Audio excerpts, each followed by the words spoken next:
Chapter 1. A Picture-Perfect Home.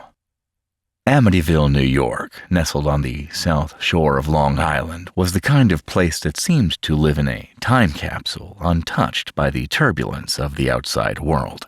Known for its beautiful suburban landscape, it offered a tranquil escape from the hustle and bustle of nearby New York City. The town's charm lay in its quiet streets, shaded by mature trees that lined the sidewalks, and its tidy homes where neighbors still waved to one another from across the yard. It was an idyllic setting where everyone seemed to know each other's name and nothing out of the ordinary ever seemed to happen. For the people who lived in Amityville, it was a place where the weight of the world felt far away, as if nothing could touch the serenity of their everyday lives. The sense of peace was almost palpable, with the sound of birds chirping and the occasional hum of a lawnmower in the distance. The streets were lined with quaint houses, many built in the mid-century, their front yards dotted with flower beds and white picket fences. In the summer, the air was filled with the smell of fresh-cut grass and the sweet fragrance of roses, and in the fall, the golden leaves from the towering trees would create a carpet of color on the sidewalks. At the end of one of these quiet streets, in the neighborhood's most picturesque corner, stood the home at 112 Ocean Avenue. The house was a classic three-story colonial, a gleaming white structure with black shutters so perfectly proportioned that it looked like something straight out of an old postcard. The front yard was framed by a low, white picket fence, and the driveway curved gently up to the wide, welcoming front steps, lined with flower pots and a pair of large columns that gave the house an air of understated grandeur. But what truly set the DeFeo house apart from others in the neighborhood was its size. The house was larger than most, its stately appearance towering over the others, and it boasted a sprawling backyard that led to a beautiful waterfront view of the Great South Bay. The DeFeo family had everything: a spacious home with an immaculate lawn, a private swimming pool in the backyard, and a perfect view of the water from the second-story windows. It was the picture of suburban success and comfort, the kind of home that seemed to promise a future of peace, prosperity, and happiness. The house was carefully maintained, a reflection of the family that lived there. A statue of Saint Joseph holding a baby Jesus stood at the front of the yard, a subtle but clear symbol of the family's Catholic faith. The lawn was kept in pristine condition, with not a blade of grass out of place. Each flower bed was trimmed to perfection, with vibrant roses and delicate tulips in bloom during the warmer months. The backyard was just as immaculate, a large, well-maintained pool that sparkled under the sun, surrounded by a wooden fence that ensured privacy, making it the perfect retreat for the DeFeos. The DeFeo family, who lived in this picture-perfect home, were known to be friendly and well-liked by everyone in the neighborhood. There was Ronald, Big Ron DeFeo Sr., the patriarch of the family, a tall and imposing figure with a booming voice and a reputation for being a hard worker. He ran a successful car dealership in Brooklyn, a business that kept him busy but still afforded him the ability to enjoy the luxuries of suburban life. He was known for his generosity and his sense of humor, and while he could be stern, his loyalty to his family and his hard-working nature made him respected by those who knew him. His wife, Louise, was the epitome of a loving homemaker. She was kind, gentle, and nurturing, always making sure her 5 children were well taken care of, their clothes pressed, and their homework completed. She spent her days running the household, making sure the house was spotless, the laundry folded, and the meals prepared with care. She was often seen chatting with neighbors over the fence or at the local grocery store, always quick with a smile and an offer to help.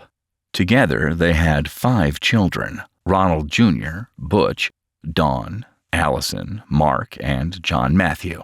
Butch, the oldest, was in his early 20s and had a reputation around town for being a bit of a troublemaker. known to frequent the local bar where he would drink heavily and get into occasional altercations. Despite his wild streak, he was still regarded by many as a likable, albeit misunderstood, young man. Dawn, just a teenager at the time, was beautiful and intelligent, known for her love of singing and a sense of maturity beyond her years. Allison, a quiet and studious girl, preferred to read or spend time alone, and Mark was an energetic child who loved to play games and help around the house. The youngest, John Matthew, had a gentle soul, adored by his siblings and always eager to lend a hand. To those who knew them, the DeFeos seemed to have it all. They were the quintessential American family, living the dream in a perfect house in a perfect neighborhood. Everyone in Amityville admired them, envied their success, and saw them as an example of how life should be lived. They were the family everyone aspired to be, the ones who always seemed to have everything figured out.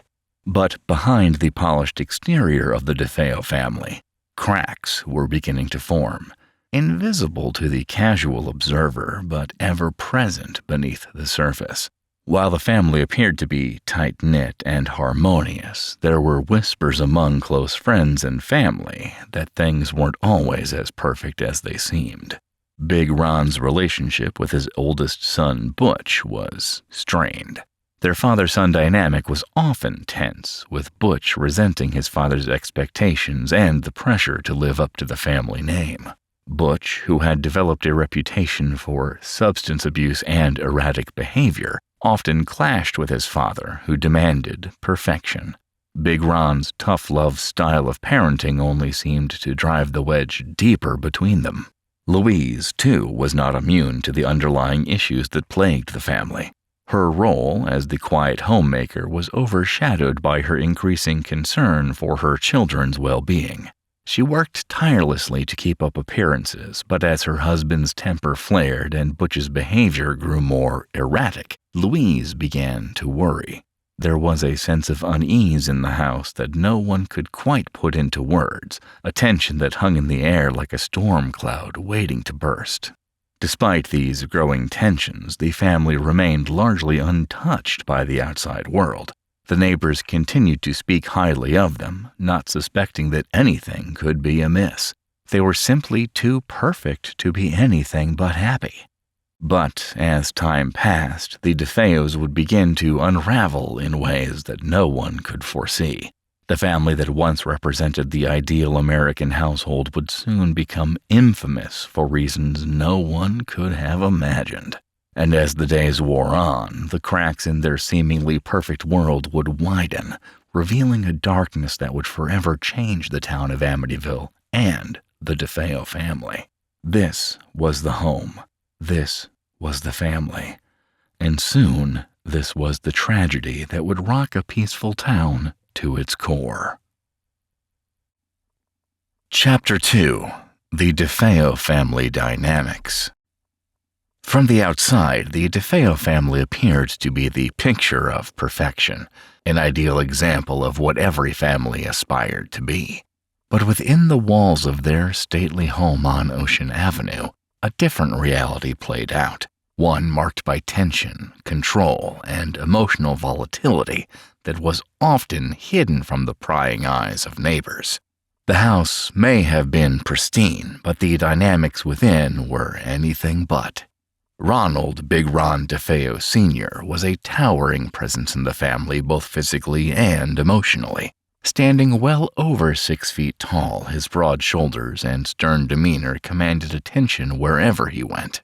His booming voice could be heard from across the yard, and his sudden, piercing glares often made people around him fall silent.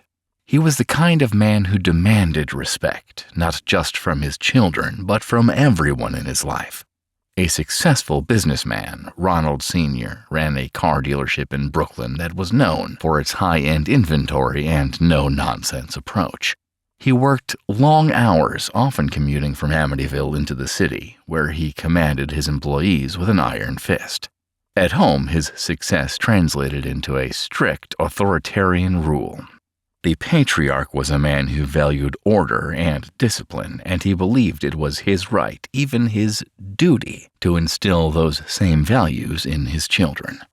Ronald Sr.'s belief in hard work and success as the keys to happiness was ingrained in his family's daily routine.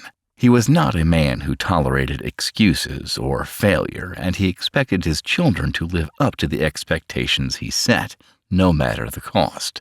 His love for his children was conditional, and it was measured by how well they adhered to the standards he set for them. When things went wrong, whether at home or in their personal lives, Ronald Sr. was quick to blame others, especially his children, for not living up to their potential. The tension between Ronald Sr. and his eldest son, Ronald Jr., known to everyone as Butch, was palpable. Butch was a young man in his early 20s, but he was already showing signs of rebellion and frustration. Whereas his father embodied control, Butch was a product of his environment, a combination of defiance and dissatisfaction. Growing up under his father's iron fist had left Butch feeling misunderstood, trapped, and angry. His desire for independence clashed with his father's controlling nature, leading to frequent outbursts and a deepening rift between them. The relationship between father and son was strained at best and at worst hostile. Butch felt stifled by his father's expectations, and Ronald Sr. saw his son as weak, lazy, and a disappointment. While Ronald Sr. dominated the household with his loud voice and controlling presence, Louise DeFeo was a much quieter figure, one whose role in the family was less visible but no less significant. Louise was soft-spoken, religious, and deeply committed to her children's well-being, but she lacked the strength to challenge her husband's authority. As a mother, Louise was nurturing, often seen cooking meals or taking care of the household chores with a quiet devotion. But underneath this exterior of patience and kindness, there was a growing sense of anxiety. Louise was a deeply religious woman, attending church regularly and encouraging her children to do the same. She tried to impart Christian values into her home, hoping to create an atmosphere of love, faith, and compassion. But her attempts to foster harmony were constantly undermined by the emotional volatility that surrounded her. While she loved her children dearly, she was often caught in the crossfire of her husband's temper and her son's rebellious streak. Her attempts to mediate between the two were often met with frustration and helplessness. Louise, despite her good intentions, lacked the strength to stand up to her husband, and as a result, she often found herself in the role of the passive observer. In her quiet moments, when she was alone in the kitchen or in her room, Louise would pray for peace, not just for her family, but for herself. She longed for a sense of calm, a reprieve from the constant tension that had begun to define her home. But peace was a luxury that was becoming increasingly out of reach. If there was one member of the family whose inner turmoil was most evident, it was Ronald Jr., or Butch. As the oldest of 5 children, Butch should have been the family's anchor, the one who set an example for his younger siblings. But instead, he became the embodiment of everything that was wrong with the DeFeo family dynamic. His problems with his father began early, and by the time he reached his late teens, they had become impossible to ignore. Butch was a young man with an intense, volatile personality. On the surface, he seemed to possess the charm and charisma that came with being the oldest child, but it was all a facade. Beneath that exterior, Butch was deeply troubled. He struggled with anger, depression, and a profound sense of disillusionment. His relationship with his father was fraught with conflict. Butch resented Ronald Sr.'s domineering attitude and constant criticism, while his father saw Butch as nothing more than a failure. Butch's rebellious behavior manifested itself in several ways. He began to drink heavily at a young age, spending nights in local bars trying to escape the pressures of his home life. He engaged in frequent arguments with his father, and often these disagreements would escalate into shouting matches. Ronald Sr. would berate Butch, calling him lazy, worthless, and accusing him of ruining the family's name. Butch, in turn, would storm off in frustration, vowing to prove his father wrong. But no matter how hard he tried to break free from his father's control, the cycle of anger and disappointment continued to ensnare him. His issues were not limited to his relationship with his father. Butch's emotional volatility affected his interactions with his siblings, particularly his younger brother Mark. Butch had a tendency to lash out when he felt cornered or criticized, and his outbursts would leave Mark cowering in fear. It was clear to those who knew the family that Butch was struggling, but no one knew how deep the cracks ran, not even his mother, who was so often too preoccupied with the turmoil between her husband and son to notice how much Butch was spiraling. While Butch's emotional turmoil dominated the household, the other DeFeo children were not immune to the dysfunction that plagued their home.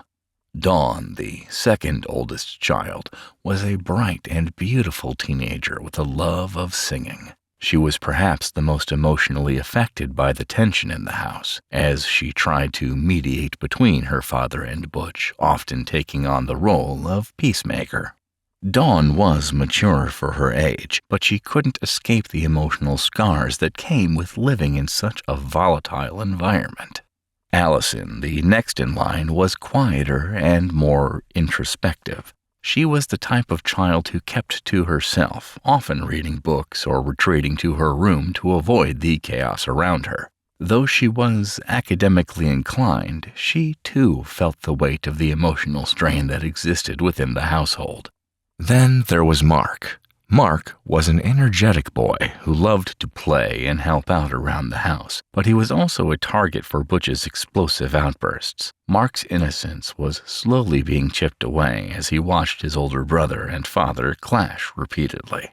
Finally, there was John Matthew, the youngest of all, who had yet to fully comprehend the turmoil that surrounded him. He was the baby of the family, and while he was doted on by his siblings, he could sense the undercurrents of tension that filled the air. The DeFeo family, at least on the surface, was still the picture of suburban bliss, but beneath the polished facade, dysfunction brewed in the quietest corners of their home. As time passed, it became increasingly clear that the family's image of perfection was only a veneer, one that would soon shatter, exposing the darkness hidden within.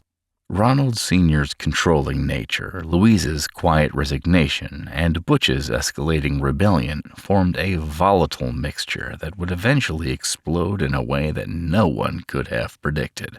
The DeFeo family was on the verge of a tragedy. A series of events that would change not only their lives but the entire town of Amityville.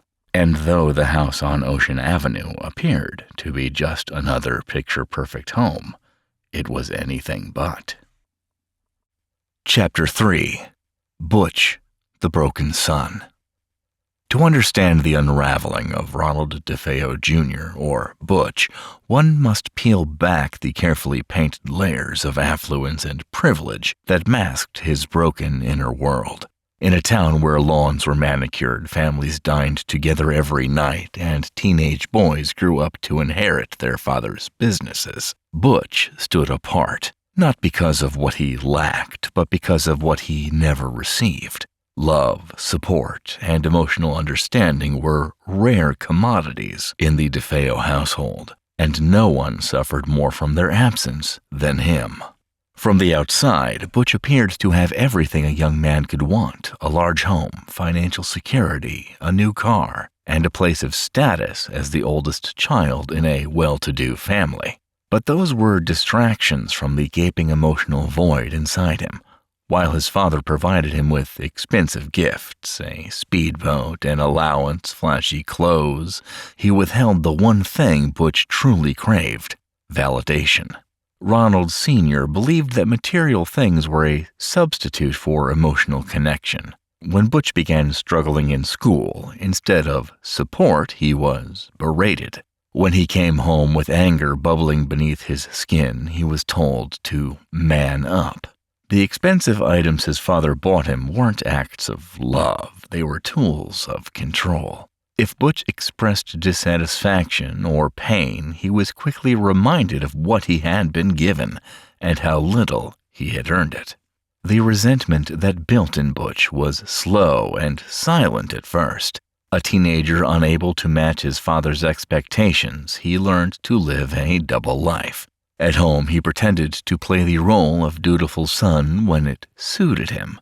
But outside the confines of Ocean Avenue, he was already slipping away. The anger, the humiliation, and the constant feeling of not being good enough began to twist into something darker. A cocktail of insecurity, hatred, and detachment that no one in the family saw coming.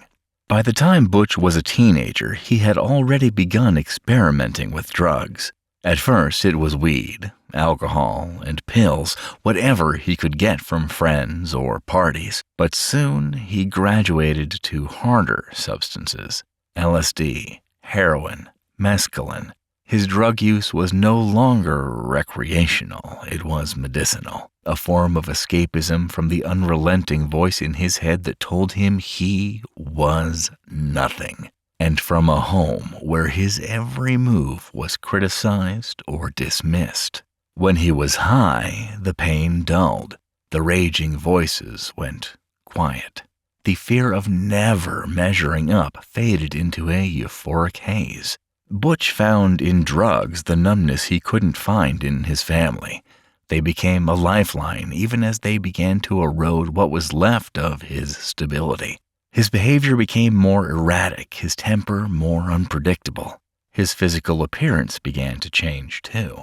He lost weight, his eyes took on a glazed, far-away look, and the charm he once used to hide his anger gave way to simmering hostility. At school, he struggled academically and socially. Teachers found him disengaged and apathetic, while classmates kept their distance.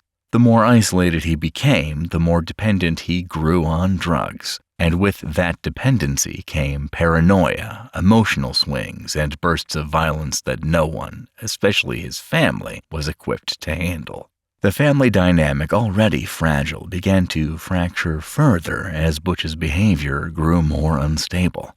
He became prone to violent outbursts, screaming at his father, slamming doors, throwing things when frustrated. What began as verbal clashes with Ronald Sr. eventually escalated to near physical altercations. There were nights where the shouting between father and son rattled the windows, drawing nervous glances from neighbors who would later say they heard fights but never thought it was anything serious.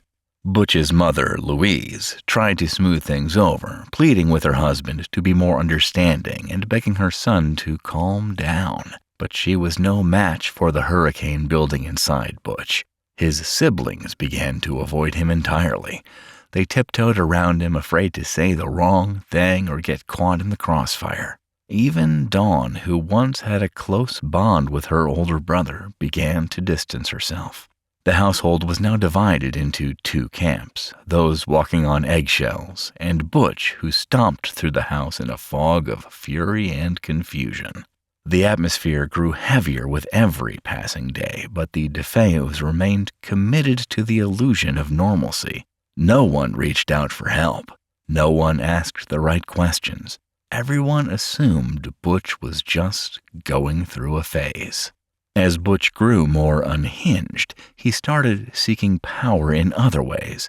He began to flirt with petty crime, stealing from his father's dealership, forging checks, and threatening people he felt had slighted him.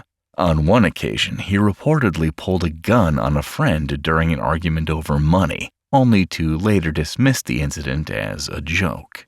But the people who knew Butch understood. There was something dangerous bubbling beneath the surface.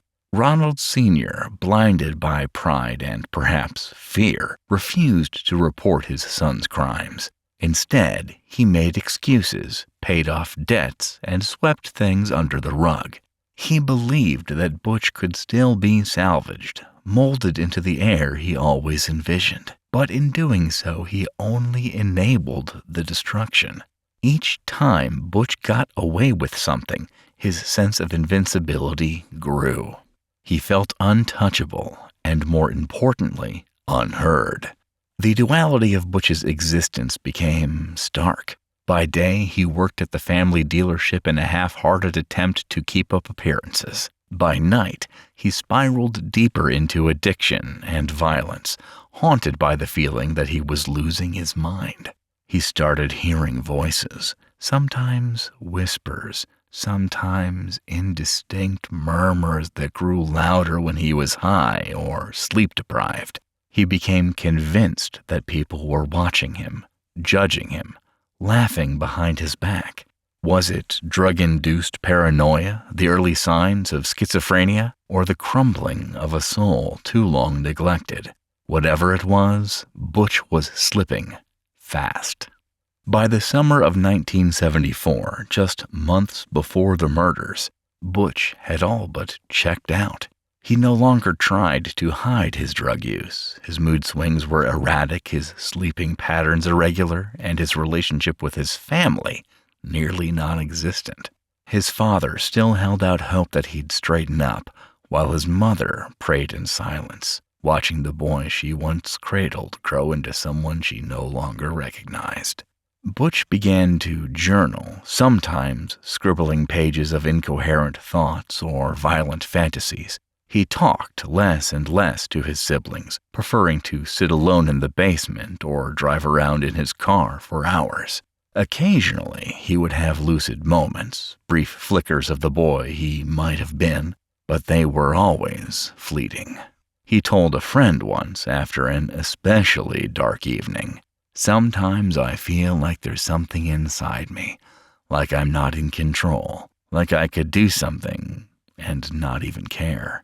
The friend, unsettled, laughed it off, but the warning signs were there, loud, flashing, impossible to ignore, and yet no one intervened. No therapy, no medical attention.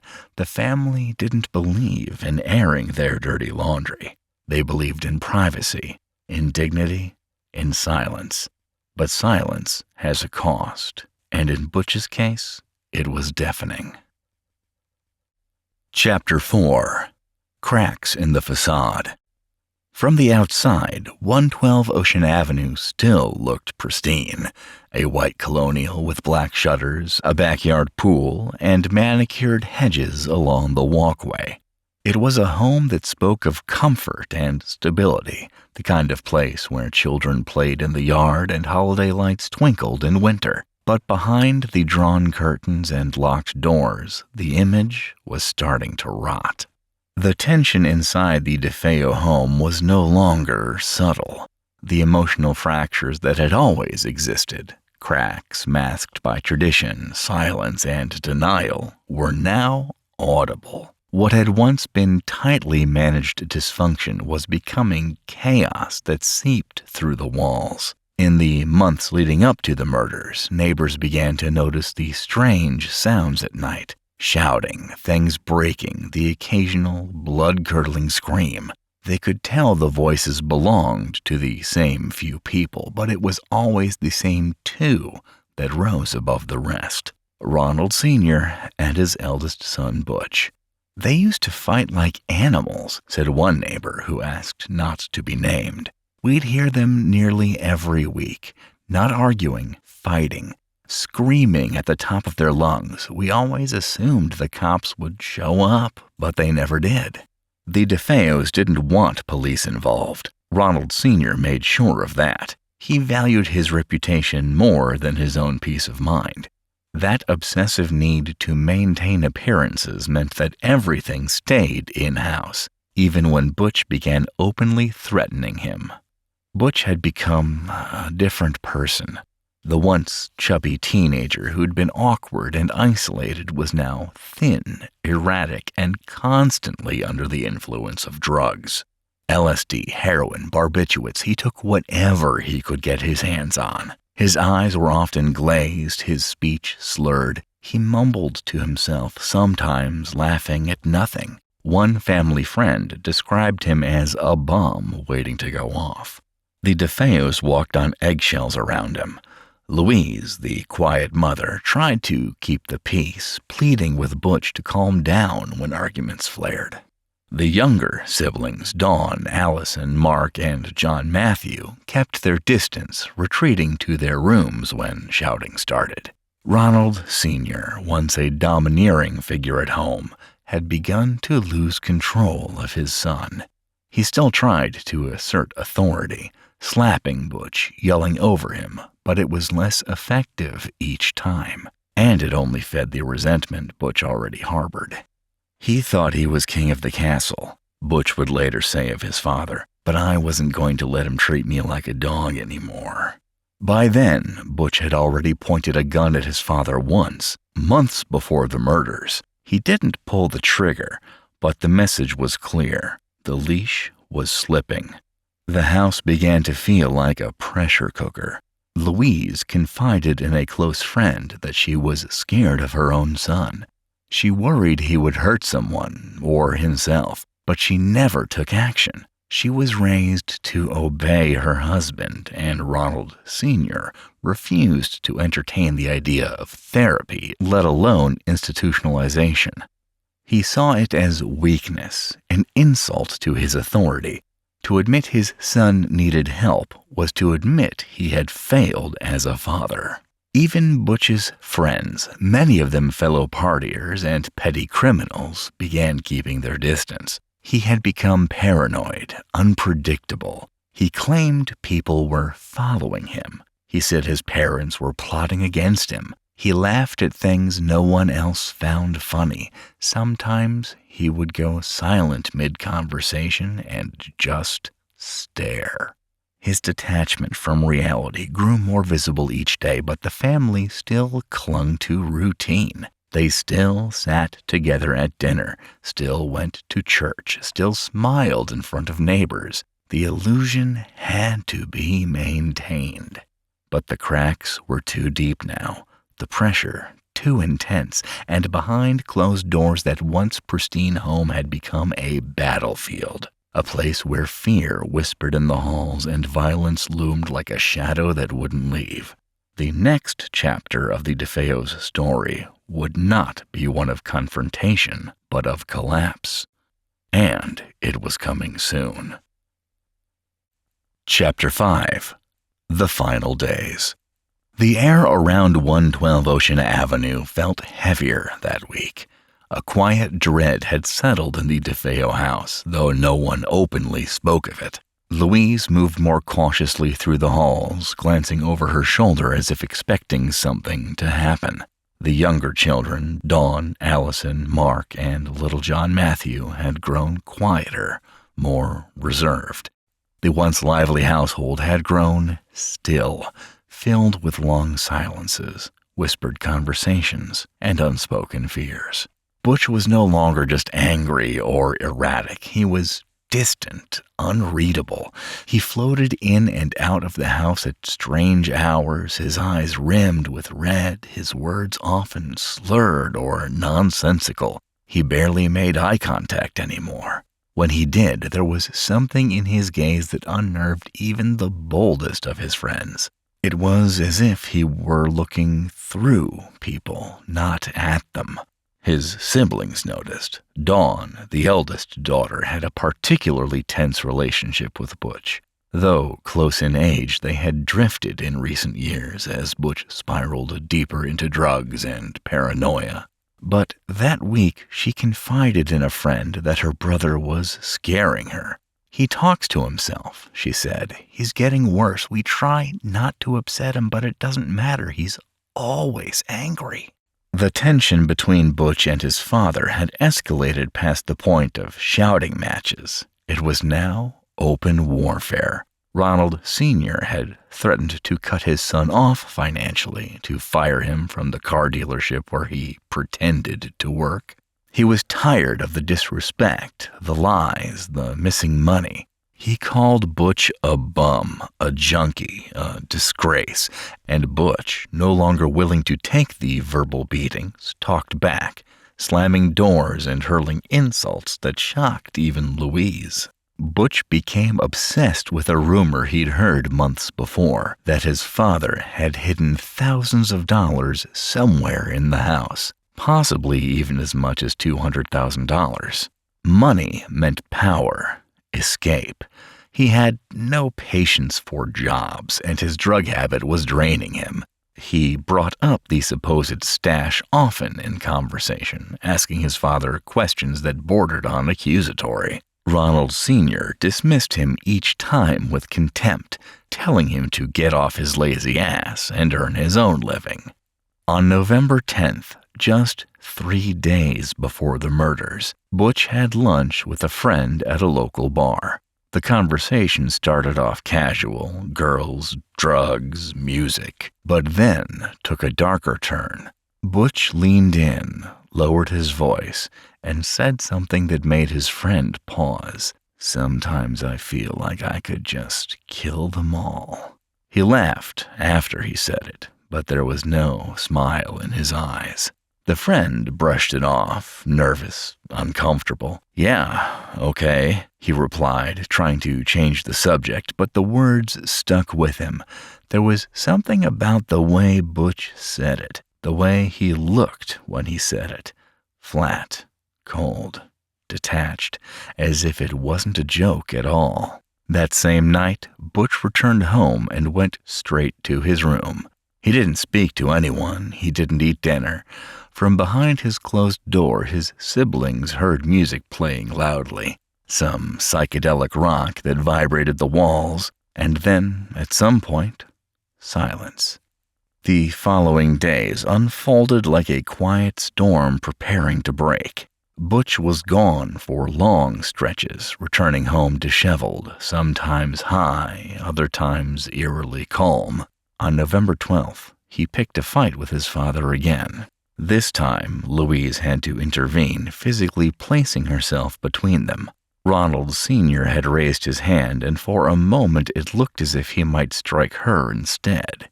Butch didn't flinch. He just stared, a strange look on his face. Later that night, Louise made a phone call to her sister. Her voice trembled, and she said something about being worried, that things were getting worse, that Butch wasn't right. Her sister tried to calm her, but there was fear in Louise's voice. Real fear. It would be the last time they spoke. November 13th, 1974, began like any other day. The family ate dinner together. There was tension, yes, but it was buried beneath the usual small talk. No one knew this would be their final meal. That night, the wind off the bay howled through the streets of Amityville. The lights in the house of 112 Ocean Avenue went out one by one. The children went to bed. Louise tucked in the youngest. Ronald Sr. poured himself a drink and sat in his recliner, flipping through the channels. Butch remained awake in his room, staring at the ceiling. At some point, he got up, quietly, calmly. He knew what he was going to do. The rifle was waiting. It had been waiting. The house was still. By morning, 6 people would be dead. The illusion would be shattered, and the world would soon learn the name Ronald Joseph DeFeo Jr., a name that would be forever linked to horror, tragedy, and the unraveling of a family that had spent too long pretending everything was fine. Part 2. Night of Terror. Chapter 6. November 13th, 1974. The Murders. The wind blew steadily off the Great South Bay that night, rustling the skeletal trees along Ocean Avenue. The DeFeo home, with its familiar white facade and shuttered windows shaped like watchful eyes, stood still and unassuming in the darkness. But inside, a storm was about to erupt. A quiet, methodical and devastating storm that would erase the lives of 6 people before the sun rose. Ronald Butch DeFeo Jr. lay awake in his bedroom. The house was silent. Beneath the silence, however, there was an eerie, almost deliberate calmness to his movements. This wasn't a sudden act of passion. It was something that had been building for days, perhaps weeks. The final flickers of resentment, fear, and bitterness had hardened into something much darker: resolve. Sometime around 3 a.m., Butch rose from his bed. He didn't slam the door, didn't stomp his feet. He moved like a shadow. He knew exactly where the rifle was, a Marlin .35 caliber lever action, powerful and deadly, more than capable of tearing through flesh and bone. He had kept it in a case in his room. Carefully, almost tenderly, he removed it, loaded it with ammunition, and stepped out into the hallway. Downstairs, the house creaked slightly with the shifting wind. Upstairs, the DeFeo family lay asleep in their beds. He began with his parents' room. Ronald Sr. and Louise slept on their stomachs, the soft hum of the television still playing from the den below, long forgotten. Butch entered without hesitation. He raised the rifle, aimed it at his father's back, and pulled the trigger. The crack of the first shot shattered the stillness of the house. Ronald Sr. was hit twice, once in the lower back and again in the neck. The bullets tore through his kidney and spine, shattering bone and exiting with ferocious velocity. He never had a chance to wake up. Beside him, Louise stirred. Whether she awoke fully or only slightly is unknown, but her reaction was not quick enough. Butch turned the rifle to her and fired once, the bullet entering her torso, passing through her lung and lodging in her chest cavity. Both were dead within seconds. What is haunting, what continues to baffle forensic experts and criminologists alike, is what happened next, or rather, what didn't happen. No one else in the house seemed to wake up. Butch moved to the next room, Mark and John Matthews' shared bedroom. They were the youngest. Mark was 12, John just 9. They, too, were found lying on their stomachs as if still in a deep, peaceful sleep. Butch aimed and fired. Mark was shot first, the bullet entering his shoulder and exiting through his chest, tearing through his lung. He died instantly. John Matthew, perhaps roused only slightly, never made it to full consciousness. A single shot in the neck killed him. The autopsy would later reveal that the bullet traveled downward through his spinal cord, a precise, fatal strike. Again, there were no signs of a struggle, no defensive wounds, no overturned sheets or pillows, just 2 boys killed in their beds, still beneath the covers. Butch's footsteps moved on. He entered the girls' room next, Dawn and Allison. Dawn was 18, Allison 13. Close in age, but different in personality, both were asleep in their separate twin beds. Allison was killed first. Butch stood at the foot of her bed, took aim, and pulled the trigger. The bullet struck her in the face, above the cheekbone, and exited through the back of her head. It was instant. She never saw it coming. Dawn, though, remains the biggest question mark. She had a head wound similar to her sister, a gunshot blast to the back of her head, but there were slight inconsistencies in her body's position. Her nightgown was pulled up. There was dried blood on her pillow, suggesting she may have shifted or moved after being shot. Some forensic experts have argued that she may have awakened, at least partially, before being killed. Others suggest she was in a half-sitting position when the shot hit her, perhaps confused, maybe even calling out. If she did wake up, it was only for a second. No time to scream, no time to flee. By the time Butch was finished, 6 members of his family were dead.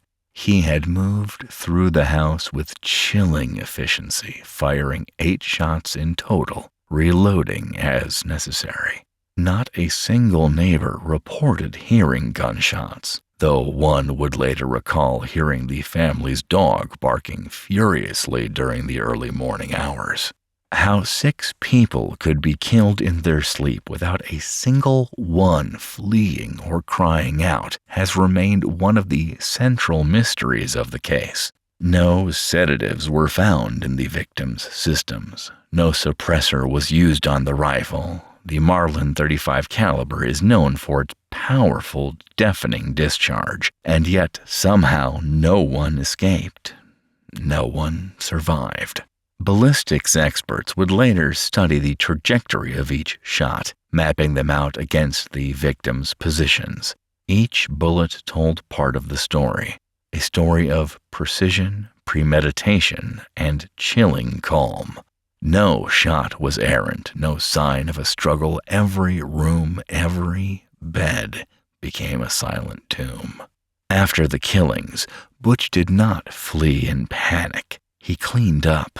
He showered, he changed his clothes, he discarded evidence, he took the rifle case and other incriminating items and dumped them in a storm drain somewhere near Brooklyn. Then, just after dawn, he went to work. He walked into the dealership as if nothing had happened, laughed, joked, complained about the traffic. It wasn't until later that evening that he finally burst into Henry's bar and shouted the words that would forever etch themselves into Amityville's dark history. "You gotta help me. I think my mother and father are shot." The murders were done. The story, however, was just beginning. Chapter 7. A Killer's Calm. The sun rose over Amityville as it always did, casting a soft orange hue across the sleepy neighborhood, warming the colonial homes and manicured lawns. Ocean Avenue looked exactly as it had the morning before. Nothing seemed out of place, no signs of the horror that had unfolded just hours earlier in the DeFeo home. And Ronald Butch DeFeo Jr., the young man who had silenced 6 members of his own family in cold blood, was already in the middle of carefully crafting the next part of his narrative. After the final shot echoed into the silence and the last body lay still, Butch did not fall apart. There was no screaming, no breakdown, no frantic escape. What came next was methodical. First, he cleaned himself. He went upstairs, took a shower, and washed the blood off his skin. The crimson water swirled down the drain, taking with it the remnants of a massacre. He dressed in fresh clothes, jeans, a long-sleeved shirt, clean socks. His demeanor was quiet, detached, robotic. He collected the murder weapon, the Marlin .35 caliber rifle, and gathered up the spent casings and the evidence he could easily carry. He wrapped the rifle in a pillowcase and stuffed it along with his bloody clothing and other items into a pillowcase or bag. Later that morning, he drove to Brooklyn and disposed of the incriminating materials in a storm drain or a nearby waterway, somewhere he thought no one would find them. He returned to Amityville, his face unreadable, his thoughts unreadable even to himself. Butch then went to work at the family's Buick dealership, Brigand Carl Buick, as if nothing had happened. He walked in late, claiming car trouble. His coworkers noticed nothing immediately suspicious. He even joked around, smoked cigarettes, and talked about mundane things like customers, money, and lunch plans. No one would have guessed that just hours before, this same man had stood in his parents' bedroom with a rifle in hand and murder in his eyes. As the hours dragged on, the gravity of what he had done must have weighed on him, even if only faintly. The story he intended to tell, that someone else had killed his family while he was away, would require some groundwork. He began laying it down that very day. Throughout the afternoon, he made several phone calls, pretending to be concerned when no one at home answered. He mentioned to coworkers that he couldn't get in touch with his family. He seemed agitated, yes, but not inconsolable, not panicked. It wasn't until evening, after dinner time, that he decided to make the next move in his carefully rehearsed performance. He left work, stopped at home briefly, and then headed to a familiar haunt, Henry's Bar on Merrick Road. The bar was small, dimly lit, and frequented by locals. Butch had been there many times before, and he walked in like it was any other night. But this time, he didn't head straight for the bar or his usual corner seat. Instead, he burst through the door, wild-eyed and panting as if he'd just sprinted from the edge of town. His voice rang out above the quiet murmur of the bar. "You gotta help me, I think my mother and father have been shot." Patrons froze mid-conversation. Heads turned. Someone stood up. "What are you talking about?" one of his friends asked. "They're in my house. I don't know what happened. You gotta come now." The mask had been put on, that of the traumatized son, the lone survivor. His voice cracked with urgency, a blend of shock and desperation. People sprang into action, grabbing jackets and following him out to his car. A small convoy of friends followed Butch back to 112 Ocean Avenue. He led them into the house like a man walking into a nightmare for the first time. Upstairs, in the darkened bedrooms, the bodies were still there, exactly as he had left them. Cold, still, silent. One by one, the friends discovered the horror. "Oh my God," someone whispered. Another ran to the phone and dialed the police. The Suffolk County Police Department responded within minutes. Officers arrived to find the DeFeo house in chaos. Friends stood on the lawn, some crying, some silent in disbelief. Butch stood among them, his face pale, his eyes glassy. When questioned, he said someone must have broken in, possibly a mob hit, he suggested. His father had connections. Maybe it was revenge. Maybe it was something bigger than they could understand. He was taken to the police station for questioning. Standard procedure. Officers noted that he seemed nervous, but that wasn't unusual. He'd just lost his entire family, they thought. Who wouldn't be on edge? Still, something didn't feel right. Butch wasn't breaking down. He wasn't falling apart like most people would in the face of such grief. There were no tears. His statements lacked consistency. Small things didn't add up. Times, details, tone. As the hours passed into the early morning of November 14th, police began to press harder. The first cracks in the mask began to show. Butch contradicted himself. He offered vague answers. He claimed to have been home that night, then changed his story to say he'd been out with friends. And then came the pivotal moment, when investigators asked him about the rifle. "You know what happened, don't you?" an officer asked quietly. Butch hesitated. "It all started so fast," he finally whispered. The words hung in the air, thick with implication. In that moment, the mask wasn't just cracking, it was beginning to crumble, and beneath it, investigators were starting to see the face of a killer. Chapter 8. The Crime Scene. When police officers from the Suffolk County Police Department stepped inside 112 Ocean Avenue on the night of November 13th, 1974, they were met not by chaos, but by an eerie, suffocating silence. The house was still, orderly even, despite the carnage that lay behind its closed bedroom doors. Nothing was overturned. No windows were broken. The front door was unlocked.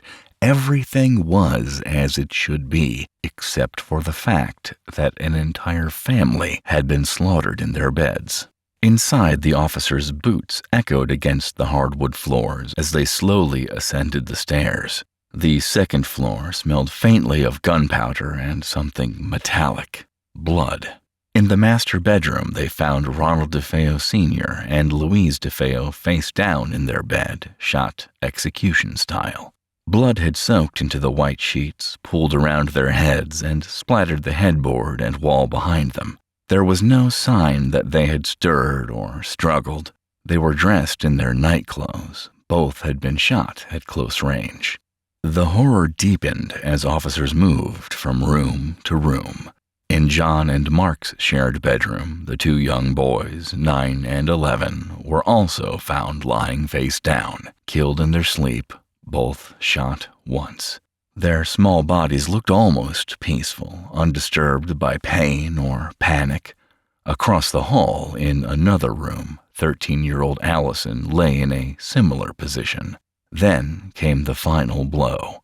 18-year-old Dawn, the oldest daughter, lay dead in her bed, also face down. Every family member had been killed in their sleep in nearly identical positions, prone, unmoving, undisturbed. 6 lives extinguished one by one with a high-powered Marlin .35 caliber rifle. The image was too organized, too perfect. It was unsettling in its uniformity. Officers could not comprehend how such a brutal act could unfold without someone, anyone, getting up, running, screaming, fighting back. Detectives and forensic teams arrived shortly after. The house was sealed off, and the investigation began immediately. Inside the bedrooms, nothing was missing, nothing was looted or broken. The television was off. There were no signs of a forced entry, no signs of robbery or outside disturbance. The front and back doors had no damage. There were no muddy footprints, no gloves, no masks, nothing to suggest an intruder. The scene didn't make sense. Forensics began working meticulously, photographing each room and logging evidence. The rifle used had no suppressor. It was a loud weapon. Each shot would have produced an explosive bang capable of shaking the walls. In the quiet of the night, the report would have echoed through the house and possibly beyond. But somehow no one had moved. None of the victims appeared to have gotten out of bed. No one had tried to hide or call for help. There were no defensive wounds, no drag marks, no signs of a chase. It was as if each member of the DeFeo family had simply lain down and waited to die. The questions came fast and furious. Could the victims have been drugged? Toxicology reports were ordered, but early autopsies found no sedatives or barbiturates in their systems. They hadn't been incapacitated beforehand. They had simply not reacted. That defied reason.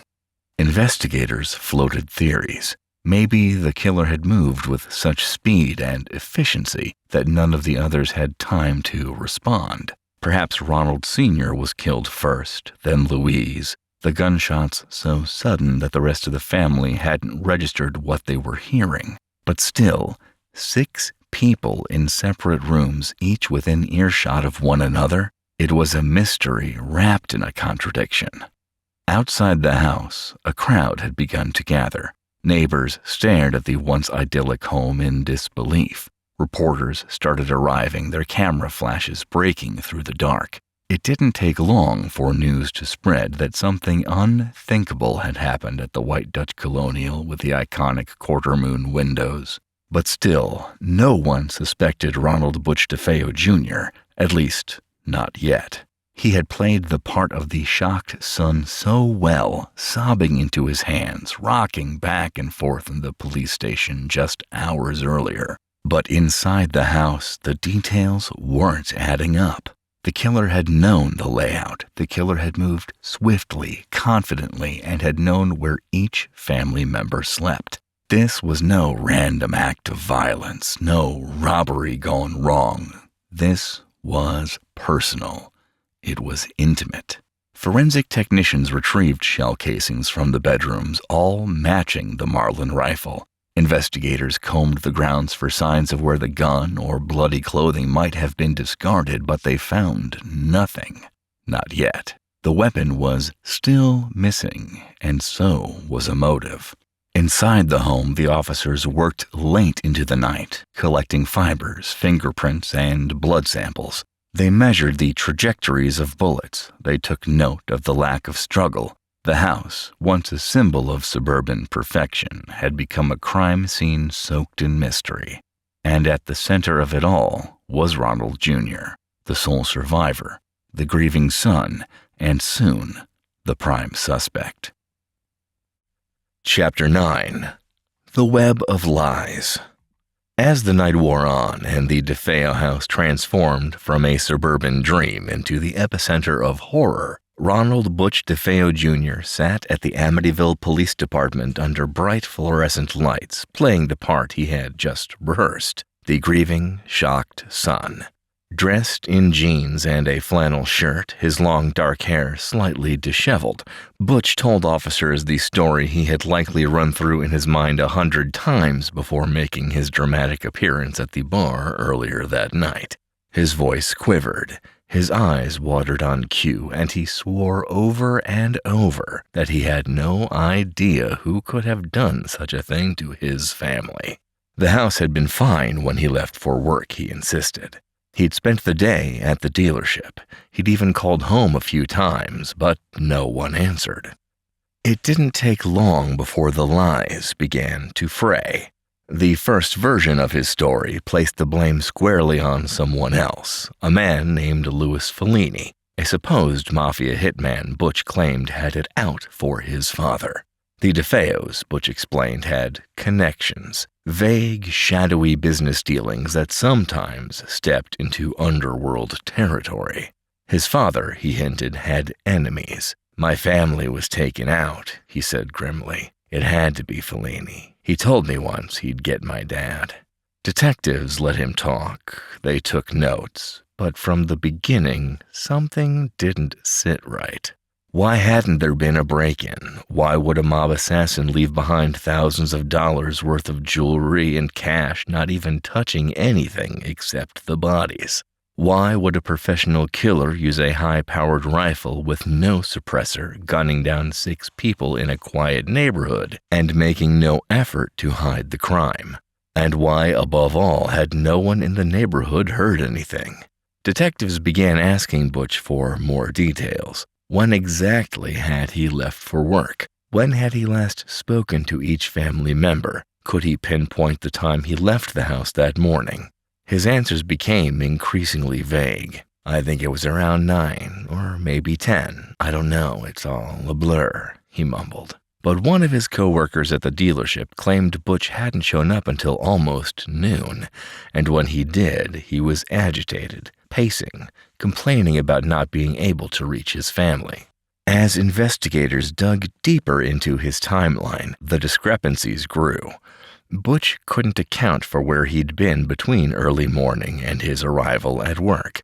He claimed he called home from the dealership and got no answer, but phone records didn't corroborate the call times he gave. At one point, when asked what he was doing earlier in the morning, Butch snapped, "I don't know, okay, I've had a rough day." A rough day. An understatement, certainly, but it was the tone that caught the detective's attention. Meanwhile, back at the house, forensic technicians made another critical discovery. The bodies were not fresh. They had been dead for at least 12 hours, possibly more, which meant the murders likely occurred in the early morning hours of November 13th, not during the day, as Butch had suggested. The medical examiner confirmed it. Rigor mortis had fully set in, and body temperatures had already dropped. That placed the time of death somewhere around 3 a.m., well before Butch claimed to have left for work. Detectives circled back with him. They pressed him harder, now armed with the inconsistencies and the evidence contradicting his story. Butch started to falter. He changed the time he left the house. He added in a nap he might have taken. He suddenly remembered he might have gone to a friend's house before work. But the more he talked, the more tangled his web became. The turning point came when one detective, fed up with the rehearsed grief and the circular stories, leaned forward and said calmly, "Ronald, you were the only one left alive in that house. You didn't hear anything? You didn't see anything?" 6 people were shot in their beds, and you slept through it all? Butch's face twitched. He shifted in his seat. I told you I was out of it. Maybe I was high or something. I didn't hear anything. You were high. I didn't say that, Butch snapped. I don't know, maybe. It's been a long day. The detectives knew they were close. Meanwhile, news of the massacre was spreading. Crowds grew outside the DeFeo house, now cordoned off with police tape and buzzing with crime scene activity. Inside the police station, Butch's performance as the bereaved son began to unravel. The cracks in his story were wide enough to fall through, and now his erratic behavior only amplified suspicions. At times he was cooperative, almost overly so. Then he would suddenly shut down, clenching his fists, staring into space, or lashing out in frustration.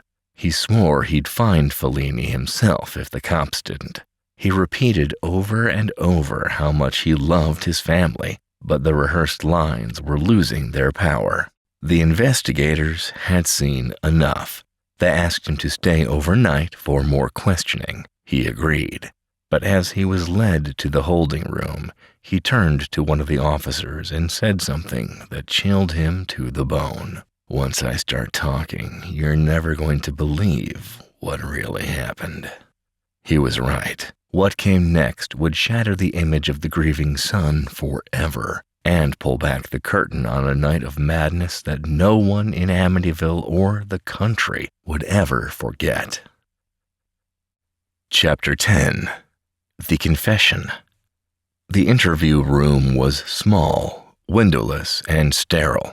Just 4 blank walls, a steel table, and 2 chairs.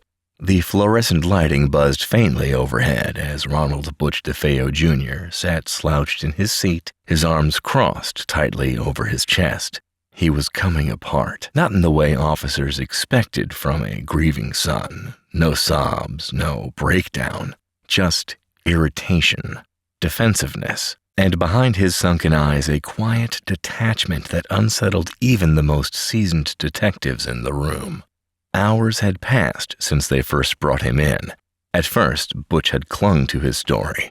A mob hit, maybe Fellini, someone out for revenge against his father. But as the timeline unraveled and his own details betrayed him, the facade began to crumble. The detective leading the interview leaned in closer now, voice low, calm but firm. We've gone over this again and again. Your story doesn't match the evidence. You're not helping yourself by lying. So I'll ask you one more time, Ronald. What happened in that house? Butch stared at him. His leg bounced under the table. His mouth twitched as if he were about to speak. Then he stopped himself. Silence hung in the air. And then, as if the dam finally burst, he muttered, It all started so fast. The room fell still. What started? Butch took a breath, his tone strangely flat. Once I started, I just couldn't stop. It went so fast.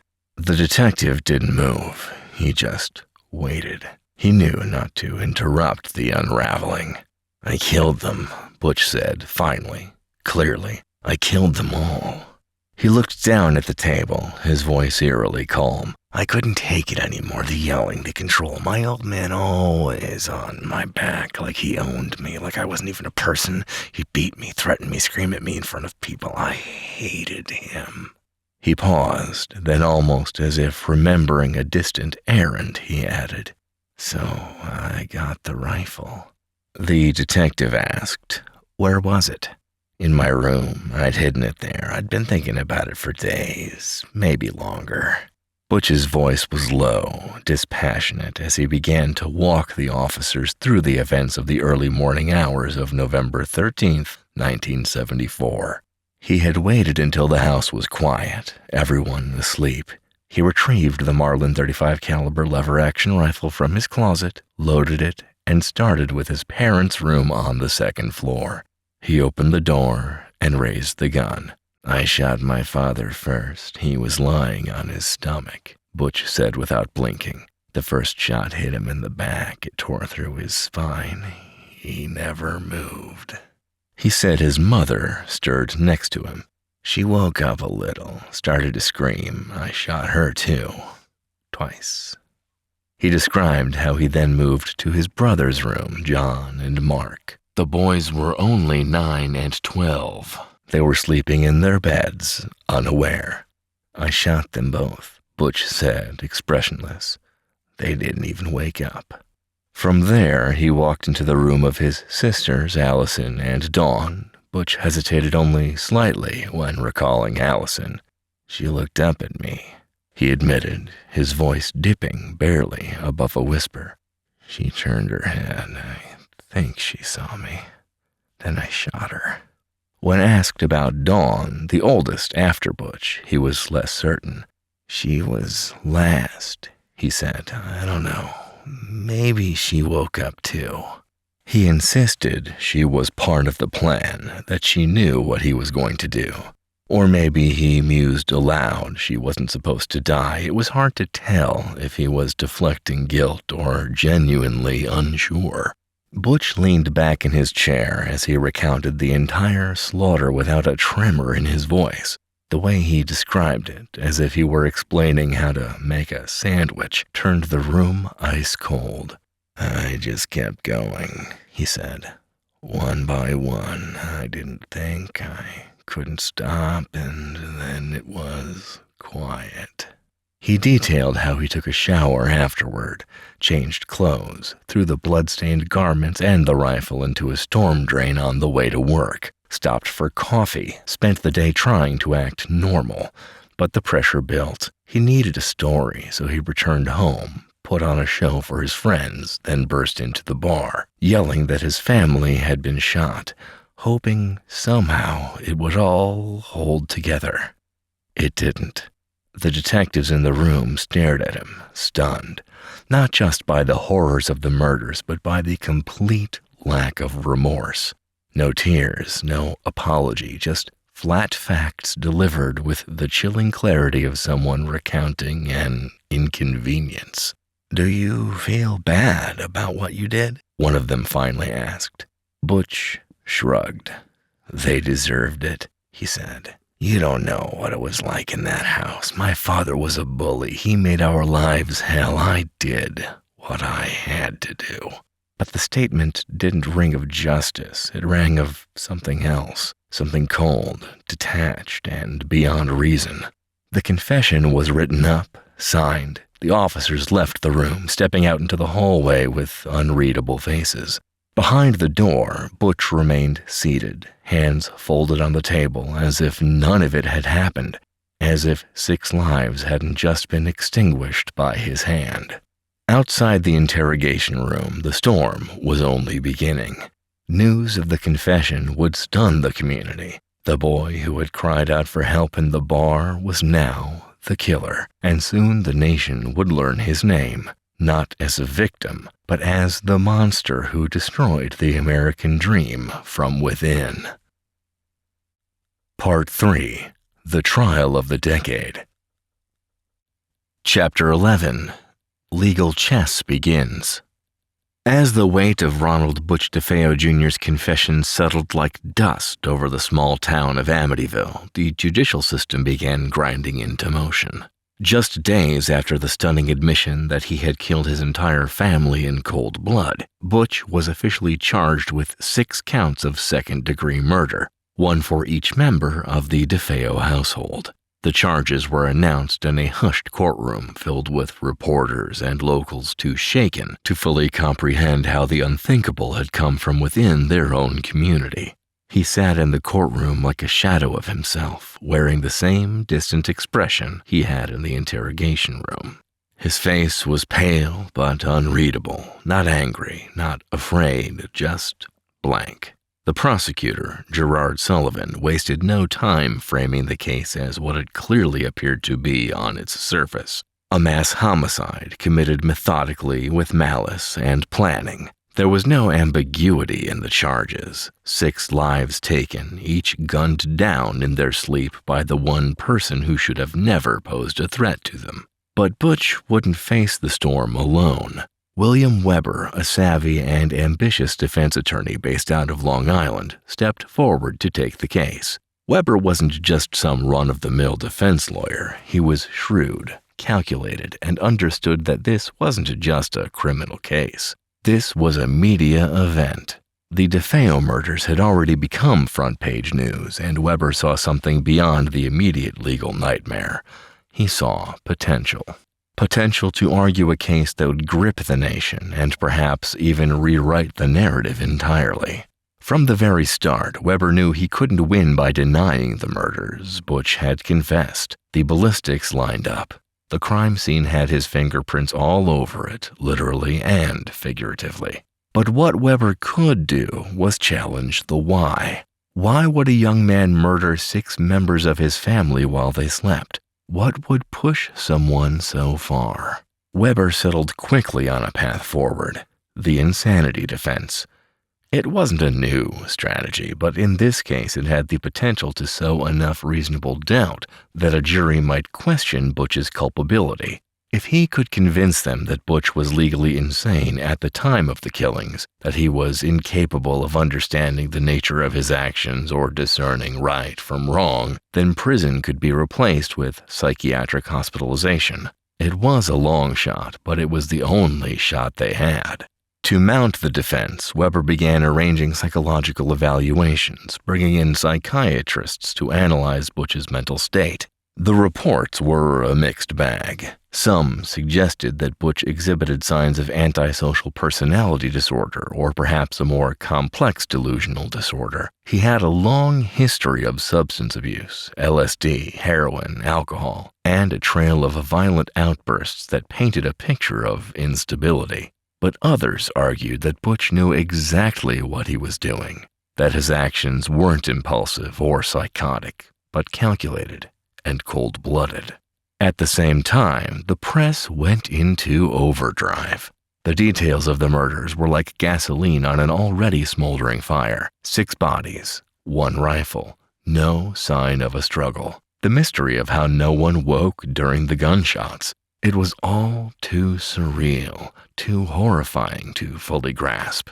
Headlines speculated wildly about satanic cults, mob hits, even demonic possession. Reporters camped outside the courtroom, waiting to catch a glimpse of the man who had shattered the illusion of suburban perfection. The DeFeo house, once admired for its stately colonial charm and picturesque setting, now loomed as a haunted symbol of darkness. Its windows, the eyes of the house, became fodder for conspiracy and horror. Television trucks and curious onlookers crowded Ocean Avenue. Children whispered about the ghost house. Neighbors walked past it in silence, refusing to look too long. As pre-trial motions began, the tension between prosecution and defense escalated. Sullivan scoffed at the idea of insanity. He argued that Butch had acted with purpose, loaded the rifle, moving from room to room, disposing of evidence, crafting an alibi, even going to work the next day. These were not the actions of a man in a psychotic break. This was, he insisted, cold-blooded execution, with planning, motive, and awareness. But Weber doubled down. He wasn't interested in winning hearts. He wanted to win the case. He began leaking selective information to the press. Story about Butch's abusive childhood, the beatings from his father, the whispered dysfunction that plagued the DeFeo home behind closed doors. He painted Butch as a damaged soul driven to madness by years of cruelty and neglect. The court of public opinion split. Some sympathized especially as more details of Ronald Sr.'s domineering nature came to light, but many more were horrified. They saw Butch as a monster, plain and simple, a sociopath who turned his back on his blood and murdered them while they slept. Butch, for his part, remained a strange figure through it all. He didn't lash out, he didn't weep, he offered no apologies, and rarely reacted to the legal storm swirling around him. Even his own demeanor complicated the insanity plea. He seemed aware, detached, yes, but deliberate. As the trial date loomed closer, both sides braced for what would become one of the most infamous court proceedings in New York history. The question wasn't whether Ronald DeFeo Jr. had murdered his family. That was no longer in dispute. The question now was whether he was in control of himself when he did it, whether evil had a face or a diagnosis.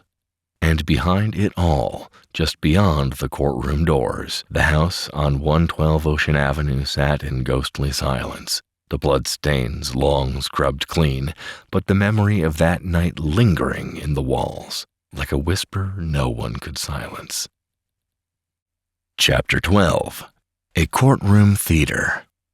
The Suffolk County Courthouse in Riverhead had never experienced anything like this. By the time the trial of Ronald Butch DeFeo Jr. began in late October 1975, the sleepy courtroom had transformed into a stage, not just for justice, but for spectacle. Locals lined up before the doors opened, eager to glimpse the man whose name had become synonymous with horror. Reporters from across the country jockeyed for position, their notebooks poised, cameras flashing. And within the walls of that courtroom, something closer to a performance than a traditional legal proceeding began to unfold. The courtroom itself was modest: polished oak benches, a high judge's bench framed by the state seal, and a dull gray carpet that muffled the shuffling footsteps of the curious and the grieving. But for weeks it served as the arena for a battle between two sharply different narratives. One, a cold-blooded killer, deliberate and monstrous. The other, a young man twisted and broken by a lifetime of abuse and untreated mental illness, pushed beyond sanity.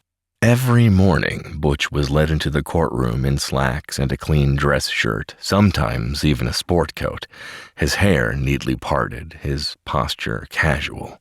It was the calmness that unnerved people the most. Not once did he cry, not once did he flinch when the gruesome details of the crime were read aloud. As the prosecution described how each of his siblings and parents were executed in their beds, Butch remained impassive. At times he even looked bored. This wasn't what the crowd had expected. It wasn't the look of remorse.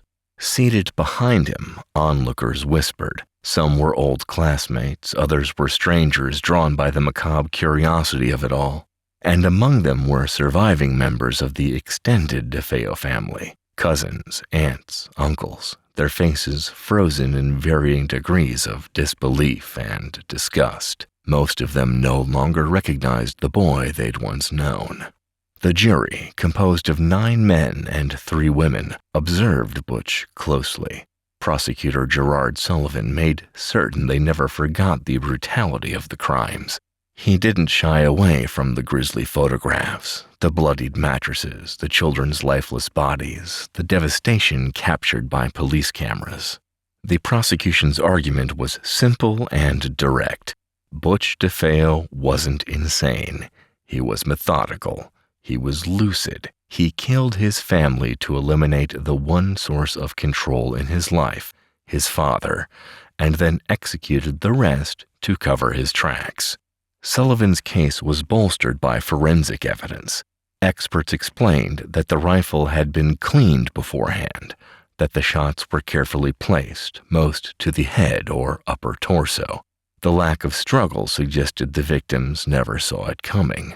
And then there was the matter of how Butch had disposed of evidence, fabricated a story about a mob hit, and feigned shock in the hours after the murders. These were not the actions of a person gripped by delusion, Sullivan argued. These were the actions of someone with a plan. But William Weber had his own strategy. He countered with a narrative laced in trauma, mental illness, and dysfunction. He told the jury about the DeFeo home, how behind its white colonial facade lived a volatile, abusive father and a submissive mother who turned a blind eye. He argued that Butch had been a victim long before he became a killer. Over the weeks, Weber introduced psychiatric experts who testified that Butch suffered from dissociative psychosis. One doctor claimed Butch heard voices. Another said he suffered from paranoid delusions and had lost touch with reality during the murders. Weber zeroed in on the years of physical and emotional abuse Ronald Sr. had inflicted on Butch. He painted a picture of a home ruled by violence and fear, a pressure cooker that eventually exploded. The defense didn't deny the murders. Instead, they asked the jury to consider whether Butch had truly understood what he was doing, or if he had been mentally shattered by years of trauma and drugs. Still, Butch's demeanor was a double-edged sword. While Weber claimed his client was unwell, many jurors had trouble reconciling that with what they saw. Butch sat quietly, often without emotion, occasionally whispering to his lawyer, never showing the confusion or fear one might expect from someone plagued by hallucinations. The prosecution was quick to exploit the contrast. Outside the courthouse, the press continued to swarm. News outlets dubbed the trial the Amityville Horror before the horror, playing on the growing national fascination with the murders. Rumors of hauntings began circulating before the verdict had even been reached. Journalists speculated on whether the house itself was cursed. Locals avoided Ocean Avenue altogether. Some even said they saw lights on at night despite the house being empty. In whispers, the supernatural had begun to bleed into the story of cold-blooded murder. Inside, the atmosphere remained tense. Testimony after testimony filled the days with a blend of science, speculation, and raw emotion. One of the most heart-wrenching moments came when a neighbor took the stand and tearfully described the DeFeo children, Dawn, Allison, Mark, and John Matthew, as sweet, polite, full of promise. Her voice cracked when she said, "They never had a chance." Butch listened to all of it, never objecting, never reacting. And still, behind the polished oak railings and the solemn ritual of legal process, the deeper question hung in the air like fog. Was Ronald DeFeo Jr. a cold-blooded killer, or was he the final victim of a household poisoned by violence and denial? As the closing arguments approached, both sides prepared for the climax of their courtroom theater. A jury that had seen it all, heard it all, and would now be tasked with rendering a verdict on one of the most shocking crimes in American history. And through it all, Butch sat still, as though the outcome barely mattered, as though, in some part of his mind, the real trial, the one between himself and his fractured sense of identity, had already taken place. Chapter 13. The prosecution's case. Gerard Sullivan stood before the jury with a presence sharpened by years of courtroom experience. Tall, composed, and precise in his delivery, he wasted no time laying out the cold, methodical story he believed the evidence told. To him, the motive behind the mass murder on Ocean Avenue wasn't wrapped in the complexities of mental illness, hallucinations, or supernatural suggestion. It was simpler than that. It was greed, resentment, and a thirst for control. In Sullivan's eyes, Ronald Butch DeFeo Jr. wasn't insane. He was entitled. And when he didn't get what he wanted, he took it in blood. The courtroom, already rattled by weeks of testimonies and psychological debates, became tense as Sullivan began methodically walking the jury through what he called a blueprint for cold-blooded slaughter. His opening tone was clipped and forceful, his cadence deliberate. Butch, he argued, wanted out from under his father's thumb, out of the family home, out from the expectations of work, family loyalty, and submission to a man who demanded obedience. And more than anything, he wanted access to his father's rumored cash stash, the so-called hidden money that he believed his father was hoarding. Sullivan called up forensic analysts to the stand and began to dissect the crime scene with clinical precision. The jury was shown diagrams of the house, its layout, the positioning of the bedrooms, the angles of the bullet trajectories. There was no question Butch had known the layout intimately. He moved with purpose. He killed with efficiency. The .35 caliber Marlin rifle had been fired 8 times. 2 shots each for Louise and Ronald Sr., 1 each for the children, except Dawn, who had received 2 bullets, suggesting something more personal in her death. Sullivan emphasized how Butch had taken the time to reload. Not once, not twice, but multiple times. This wasn't panic, Sullivan told them. This wasn't psychosis. It was intention. He reminded the jury of the unnerving silence inside the house the night of the murders. No neighbors reported hearing screams. No one in the house stirred from their beds. And yet the rifle had no silencer. The assumption that each victim had been killed in their sleep, without struggle, without attempting to flee, continued to haunt investigators. Sullivan used this as further proof that Butch had executed his plan swiftly, perhaps even sedating his victims before the attack.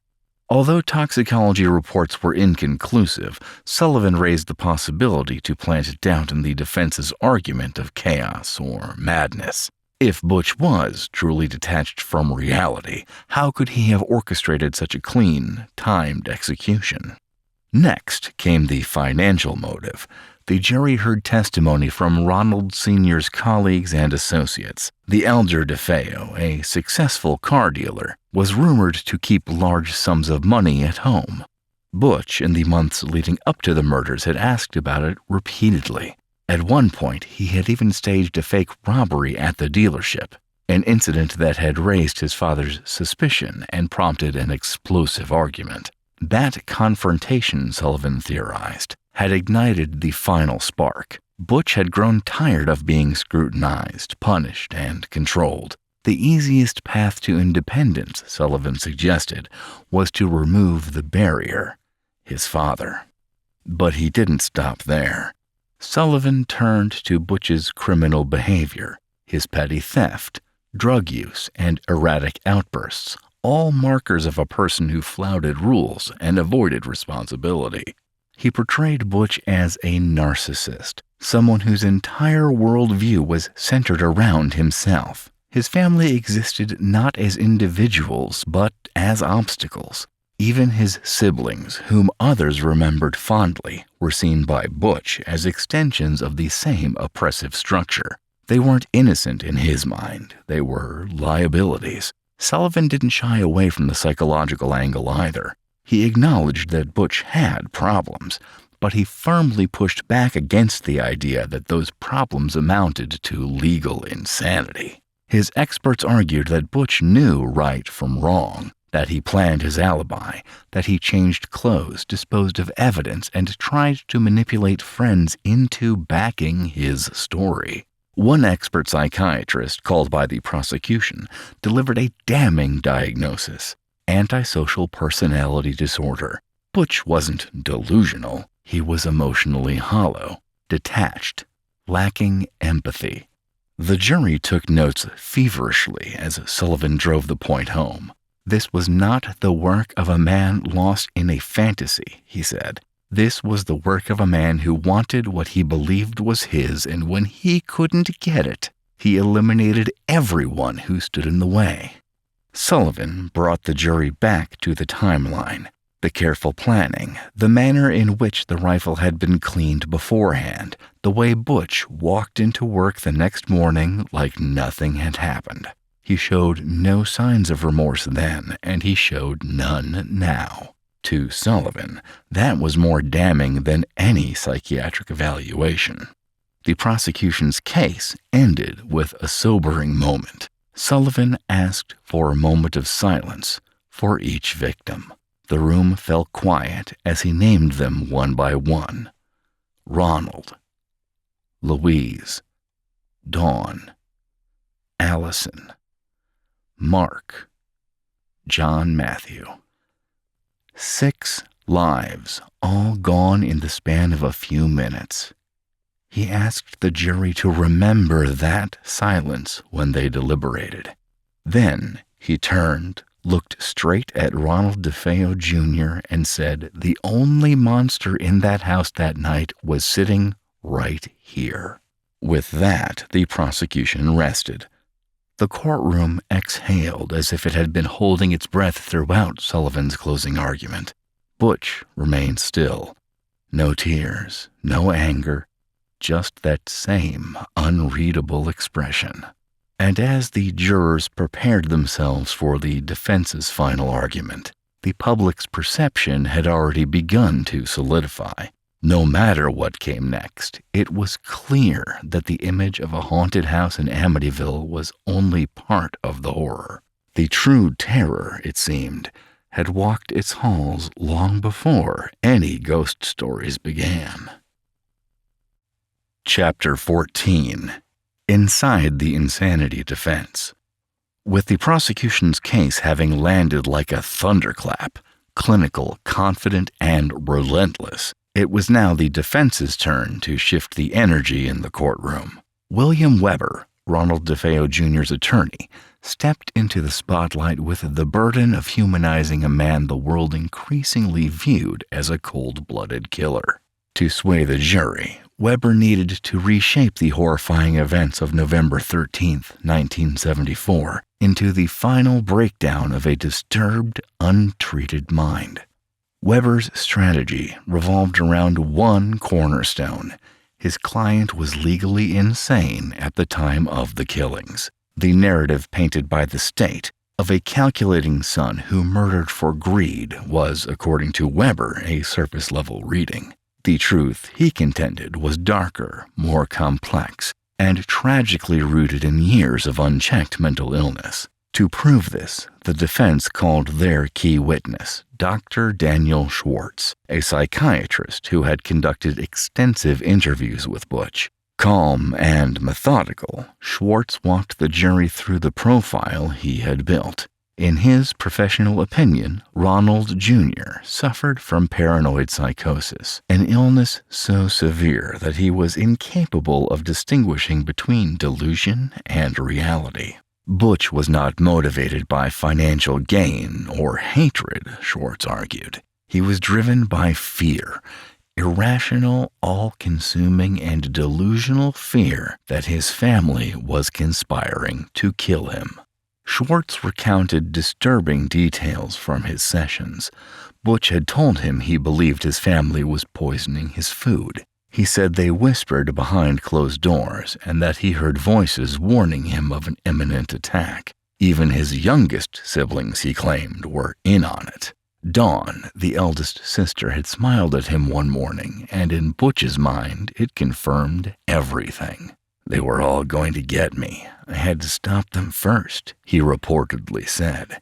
The jury sat in silence as these revelations unfolded. It was difficult to reconcile these chilling beliefs with the man sitting at the defense table, calm, well-groomed, expressionless. At times, Butch's eyes seemed to drift into the distance as if he wasn't truly present, as though the courtroom itself was part of some distant dream. Weber leaned hard on Schwartz's diagnosis. He reminded the jury that legal insanity wasn't about pity or emotion. It was about whether the defendant could understand the difference between right and wrong when the crime occurred. In Butch's case, Weber argued, his mind was so twisted by paranoia and hallucination that reality had fractured. The defense presented additional witnesses who corroborated Butch's mental deterioration. Childhood friends, former classmates, and former co-workers testified to his erratic behavior. One friend recalled an evening when Butch suddenly stopped the car on a dark road, certain he was being followed. Another described how Butch once refused to eat for 2 days, convinced his mother was trying to poison him. Weber also introduced evidence of his drug abuse, LSD, heroin, barbiturates, which had likely exacerbated his psychosis. Butch's history of emotional instability was painted in vivid detail. The violent outbursts, the threats, the bizarre mood swings. Every story added another layer to the picture Weber wanted the jury to see. A man slowly unraveling under the weight of his delusions, trapped in a home where abuse and fear simmered beneath the surface. Still, the prosecution's argument loomed large. The facts. The multiple gunshots, the calculated movements, the disposal of evidence, the staged alibi were hard to ignore. Weber anticipated this and addressed it directly. Psychosis, he said, didn't follow a logical script. A person could suffer a break from reality and still perform mechanical actions afterward. Butch didn't clean up because he was sane. He did it because he panicked, or because the voices told him to, or because part of him wanted to pretend it hadn't happened. Mental illness was messy, confusing, inconsistent, and often invisible until it exploded. Throughout the defense's case, one theme became clear. This was not a murder in the traditional sense. It was, they argued, a psychotic purge, a deluded attempt at self-preservation by someone who had come to see his own family as the enemy.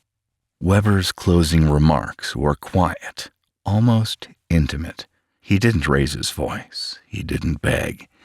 He simply urged the jury to look past the horror, past the blood, and into the broken mind that committed the crime. "It's easy to hate him," Weber said, gesturing toward Butch. "But hate doesn't answer the deeper question. What happens when a man can no longer tell the difference between love and threat? What happens when his own home becomes a battlefield inside his head?" As the defense rested, the courtroom remained heavy with silence. The image of a psychotic son murdering his family in their sleep had now been joined by another, a frightened boy drowning in his own delusions, unseen by everyone until it was far too late. The truth lay somewhere between those two extremes, and now it was up to the jury to decide which one they believed. Chapter 15. Psychiatry versus Psychiatry. The turning point of any high-profile murder trial often comes not with the hard evidence, bullets, bloodstains, or autopsy photos, but with the battle for the defendant's mind. In the case of Ronald Butch DeFeo Jr., that battle took place in full view of a packed courtroom in Riverhead, New York, as two teams of psychiatrists stood on opposite ends of the psychological battlefield, each armed with clinical observations, charts, and sharply divergent interpretations of the truth. Dr. Daniel Schwartz, the defense psychiatrist, had painted a portrait of a young man unmoored from reality, spiraling into a world of hallucinations and delusional thinking, convinced that his family was conspiring against him. He described Butch as a deeply disturbed individual, gripped by paranoid psychosis, a mind fractured and untethered at the time of the murders. But the prosecution had their own weapon, Dr. Harold Zolan. Where Schwartz was soft-spoken and compassionate in tone, Zolan was crisp, detached, and surgically precise. His testimony began on a Monday morning under the watchful eyes of press cameras and a jury now fully engaged in the high-stakes question: was Butch DeFeo insane or simply evil? Dr. Zolan's credentials were extensive. A forensic psychiatrist with over 2 decades of experience, he'd examined serial offenders, violent criminals, and mentally ill patients in state institutions. He was no stranger to complex cases, and he approached the DeFeo murders with clinical clarity. He was not there to speculate. He was there to diagnose. He testified that after hours of interviews with Butch, both before and after the confession, he had found no evidence of psychosis or hallucinations. Instead, what emerged was a psychological profile marked by antisocial personality traits, deep-seated narcissism, a lack of empathy, and a profound sense of entitlement. Butch DeFeo is not psychotic, Dr. Zolan stated plainly. He is not delusional. He did not believe his family was plotting against him. He is manipulative, cunning, and emotionally detached from the consequences of his actions. What we are looking at here is a classic case of antisocial personality disorder. He went on to explain that individuals with this disorder are often superficially charming, capable of deceit, and fully aware of right and wrong. They are not impaired in their ability to understand consequences, they simply do not care. Butch understood what he was doing, Zolan told the jury. He understood it before he pulled the trigger, while he reloaded, and when he disposed of the evidence. There was no break from reality. There was motive. There was opportunity. There was action. Zolan's tone remained even, but the impact of his testimony was explosive. He pointed to specific behavior, the way Butch showered and changed clothes after the murders, how he drove to work the next day, and the fact that he later feigned shock and horror at the bar when he declared, "My family's been shot." All indicators, Zolan said, of a man aware of his actions and their implications. The defense team bristled. William Weber rose for cross-examination with visible tension, challenging Zolan's analysis at every turn. He asked about Butch's years of drug abuse, LSD, heroin, speed, and whether such substances could create drug-induced psychosis or at least severely impair judgment. Yes, Zolan acknowledged, but not in this case. DeFeo was not under the influence to the degree that would cause hallucinations or delusions. He was lucid, calculated. Weber pressed on. Butch was raised in a house of violence. He was beaten. He was emotionally neglected. Doesn't that count for something? It may explain his resentment, but it does not excuse his actions, Zolan replied. There is a difference between explanation and justification. To reinforce his points, Zolan shared excerpts from his sessions with Butch. The jurors leaned forward as he recited Butch's own words. "They were all against me," Butch had said during one session. "Who was against you?" Zolan had asked.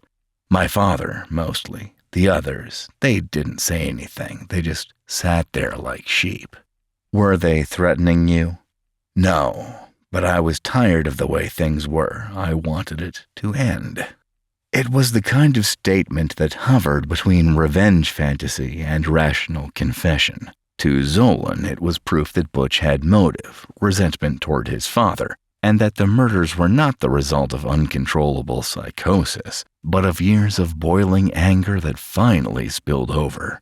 Back and forth the testimonies went, Schwartz and Zolan, delusion versus disorder. The jury sat caught in the middle, absorbing competing clinical languages that reduced a horrifying act of familial annihilation into a question of cognition and intent. At stake wasn't whether Butch had killed his parents and siblings. He admitted as much. The question was why. Was he mentally ill or simply monstrous? Zolan ended his testimony with a striking summation. The legal definition of insanity requires that the individual did not understand the nature or wrongfulness of their actions. Ronald DeFeo understood exactly what he was doing. He knew it was wrong, and he did it anyway. His words left the courtroom in an uneasy hush. It was a clinical conclusion, but not a cold one. In fact, it resonated with something visceral. The jury wasn't being asked to understand Ronald DeFeo Jr. They were being asked to see him clearly, and that clarity, as Zolan painted it, was terrifying. By the end of the day, both sides of the psychiatric divide had laid their cases bare. The legal line between madness and malevolence remained razor thin, and the 12 people in the jury box would now have to decide which side of that line Butch DeFeo truly stood on. Chapter 16. Butch Takes the Stand. The courtroom was hushed as Ronald Butch DeFeo Jr. took the stand. Up to this point, the trial had been dominated by experts, psychiatrists, detectives, attorneys. But now the accused himself would speak. The man who had, by his own admission, slaughtered his entire family in their sleep was about to describe, in his own words, what happened inside 112 Ocean Avenue. The anticipation was electric, tainted with dread. Butch entered slowly, escorted by officers wearing a dark suit. His hair had grown longer during the trial, and his beard was untamed, giving him a more unhinged appearance than the composed figure who had once declared his family dead at the local bar. He didn't glance at the jury. He didn't glance at the gallery. He moved like someone bored, or maybe just numb. William Weber, his defense attorney, approached the podium. The plan had always been risky. Putting a man like Butch on the stand meant gambling with the entire defense strategy. One wrong word, one offhanded smirk, and the jury could be lost. But Weber had little choice. The insanity plea required the jury to hear Butch's internal state. They needed to see it to believe it. Unfortunately for Weber, Butch was more than willing to speak. He almost seemed to relish it. The early questions were soft. Background, childhood, relationship with his parents. Butch answered in a flat, emotionless tone, never blinking too long, never showing signs of nervousness or regret. "My father was a bully," he said. "A control freak. Everything had to be his way. If it wasn't, he'd flip." "And your mother?" Weber asked. "She let him. She acted like she was too weak to stop him. She was just there, like furniture." "And your siblings?" Butch tilted his head for a moment. "They were just kids. Stupid. They didn't understand anything. They just did whatever he told them to." The courtroom remained silent. The jury stared at him, trying to find something, anything that resembled emotion. But Butch gave them nothing. No grief, no guilt, no humanity. Weber shifted carefully toward the night of the murders. "Butch, what do you remember about November 13th? He leaned back in the witness chair, crossed his arms. "Everything." "Can you tell the jury what happened?" There was no pause, no breath of hesitation. "I got the rifle. I went upstairs. I shot my father first, then my mother, then the kids. I went room to room. Bang, bang, done." He said it like he was reciting instructions for assembling a shelf. The courtroom, already tense, became suffocating. "And why did you do it?" Weber asked. Butch shrugged. "I was sick of them, all of them. My father always screaming, my mother acting like a ghost, the kids just following him around like dogs. I couldn't take it anymore." He paused, then looked directly at the jury for the first time. They all had to go. It wasn't a cry for help. It was a declaration, a twisted sense of liberation. Weber tried to steer him back toward the psychiatric defense. "Were you hearing voices?" "I don't know," Butch said. "Maybe. Maybe it was just my own voice telling me to do it. Either way, it made sense at the time." That line sent a ripple through the gallery. Then came the cross-examination. Prosecutor Gerard Sullivan stepped forward with the calm of a man prepared for a demolition. He had studied Butch's behavior closely throughout the trial, noted the blank stares, the occasional flashes of smirking pride. He would now push him, and push hard. "You said you remember everything, Mr. DeFeo," Sullivan began. Butch nodded. "And you said you shot your father first?" "Yes." "Why him?" "Because he deserved it most." "And your mother?" Butch leaned in slightly. "She screamed. I didn't want to hear it." The prosecutor paused. "Did your siblings scream?" "No, they didn't even wake up." "And that didn't stop you?" "No." Sullivan didn't flinch. "So you understand, Mr. DeFeo, that killing a sleeping child, your brother or sister, is not something a sane person does without regret." Butch stared. They would have grown up to be like him.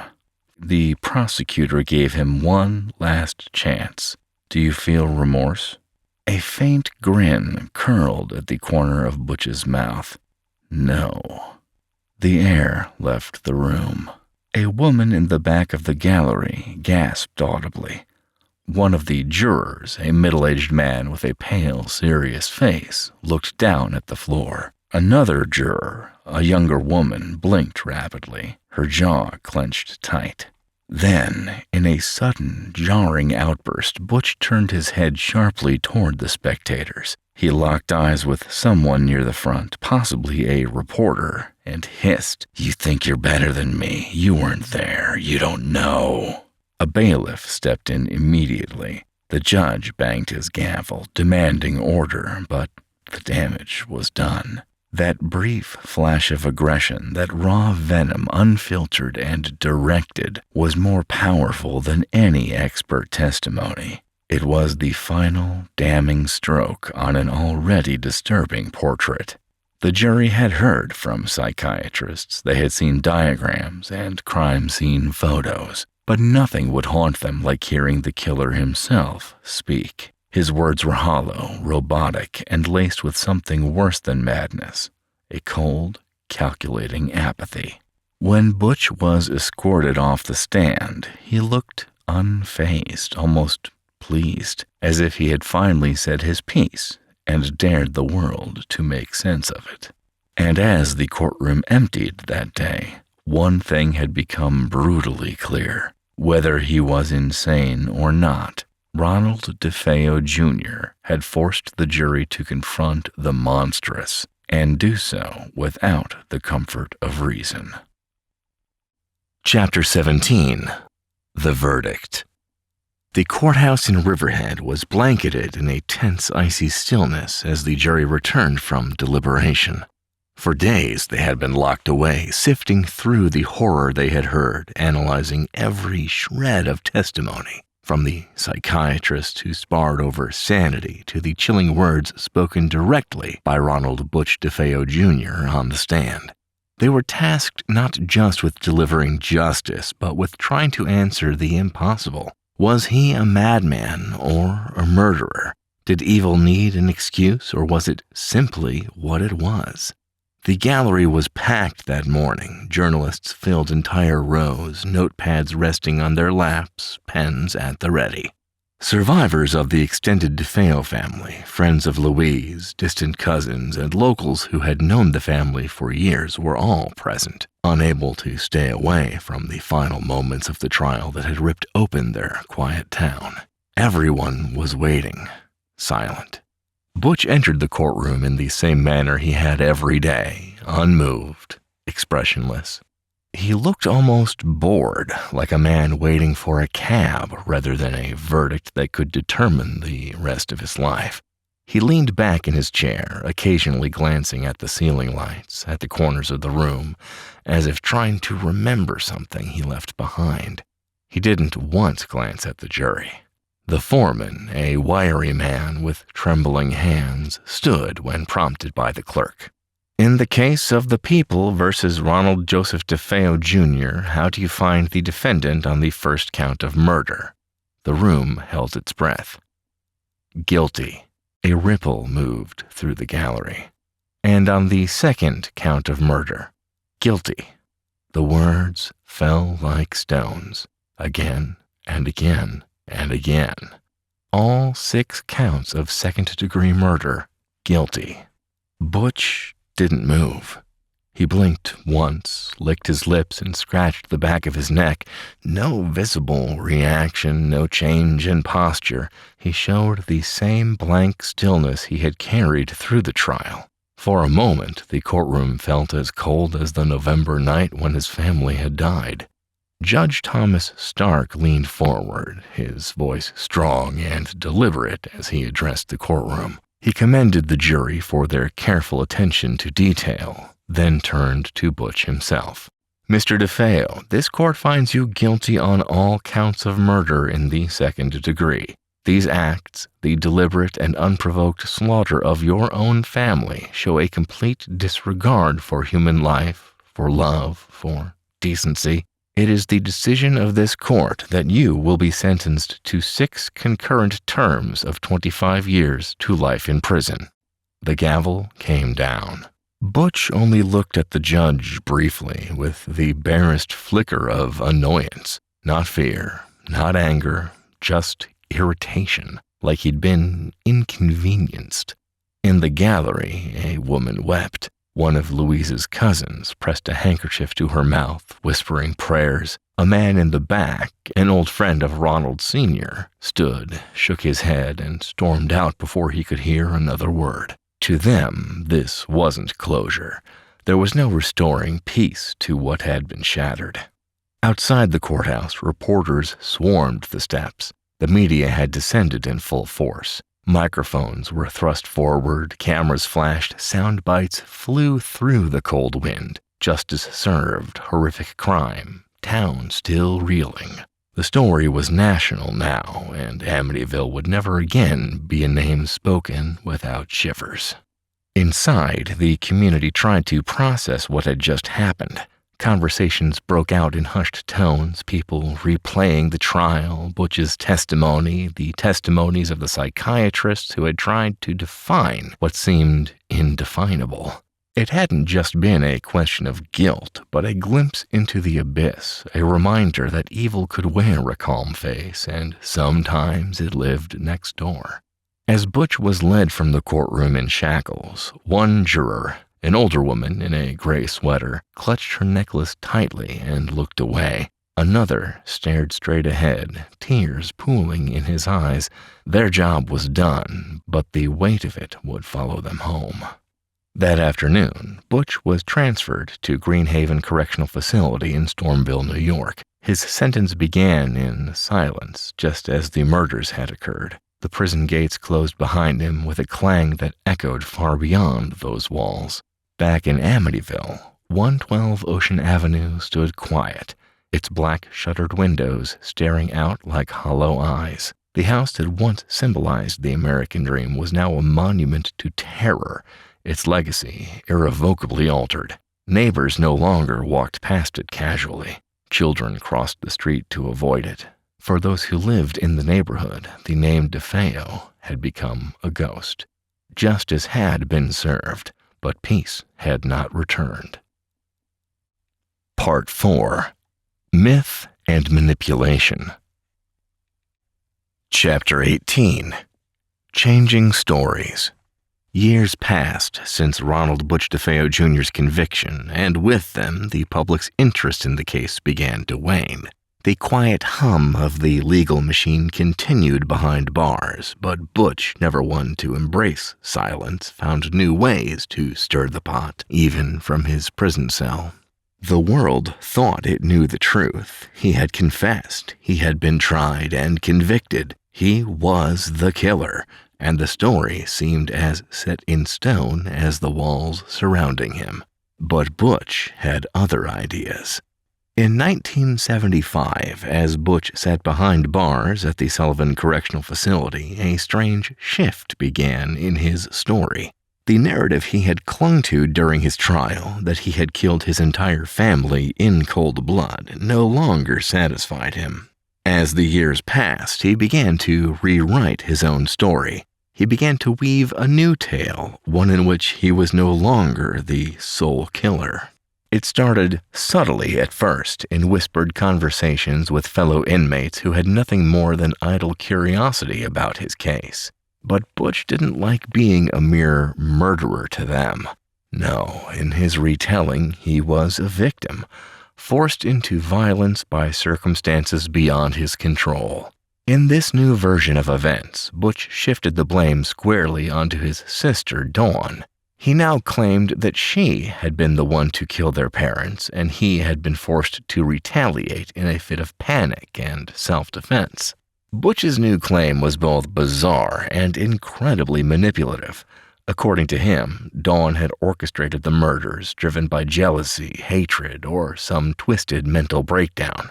Butch described how, in the dead of night, Dawn had taken the Marlin rifle and shot their parents while they slept.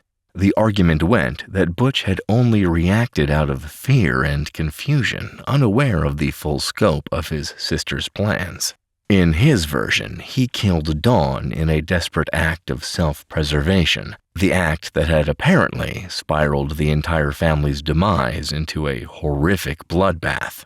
This new narrative was nothing short of sensational. Butch's claim that Dawn had killed their parents and he had been forced to kill her was not only unsubstantiated by any hard evidence, but it also completely contradicted his original confession.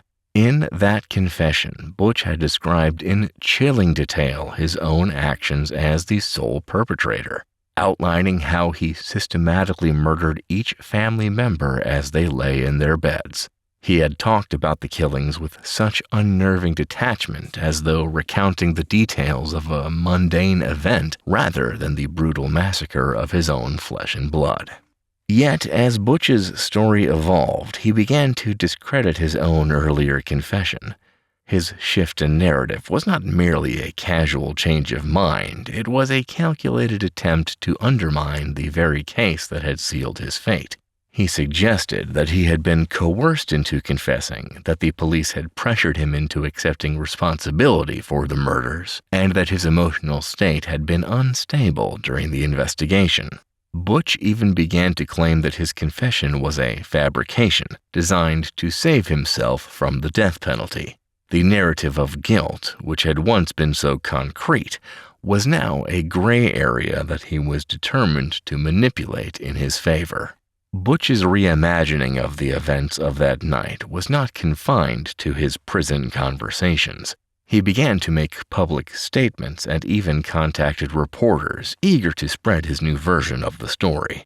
In a 1979 interview, Butch claimed that his confession had been a forced construct, a story that police had coerced him into fabricating. He alleged that he had been threatened with the death penalty and had no choice but to give them what they wanted.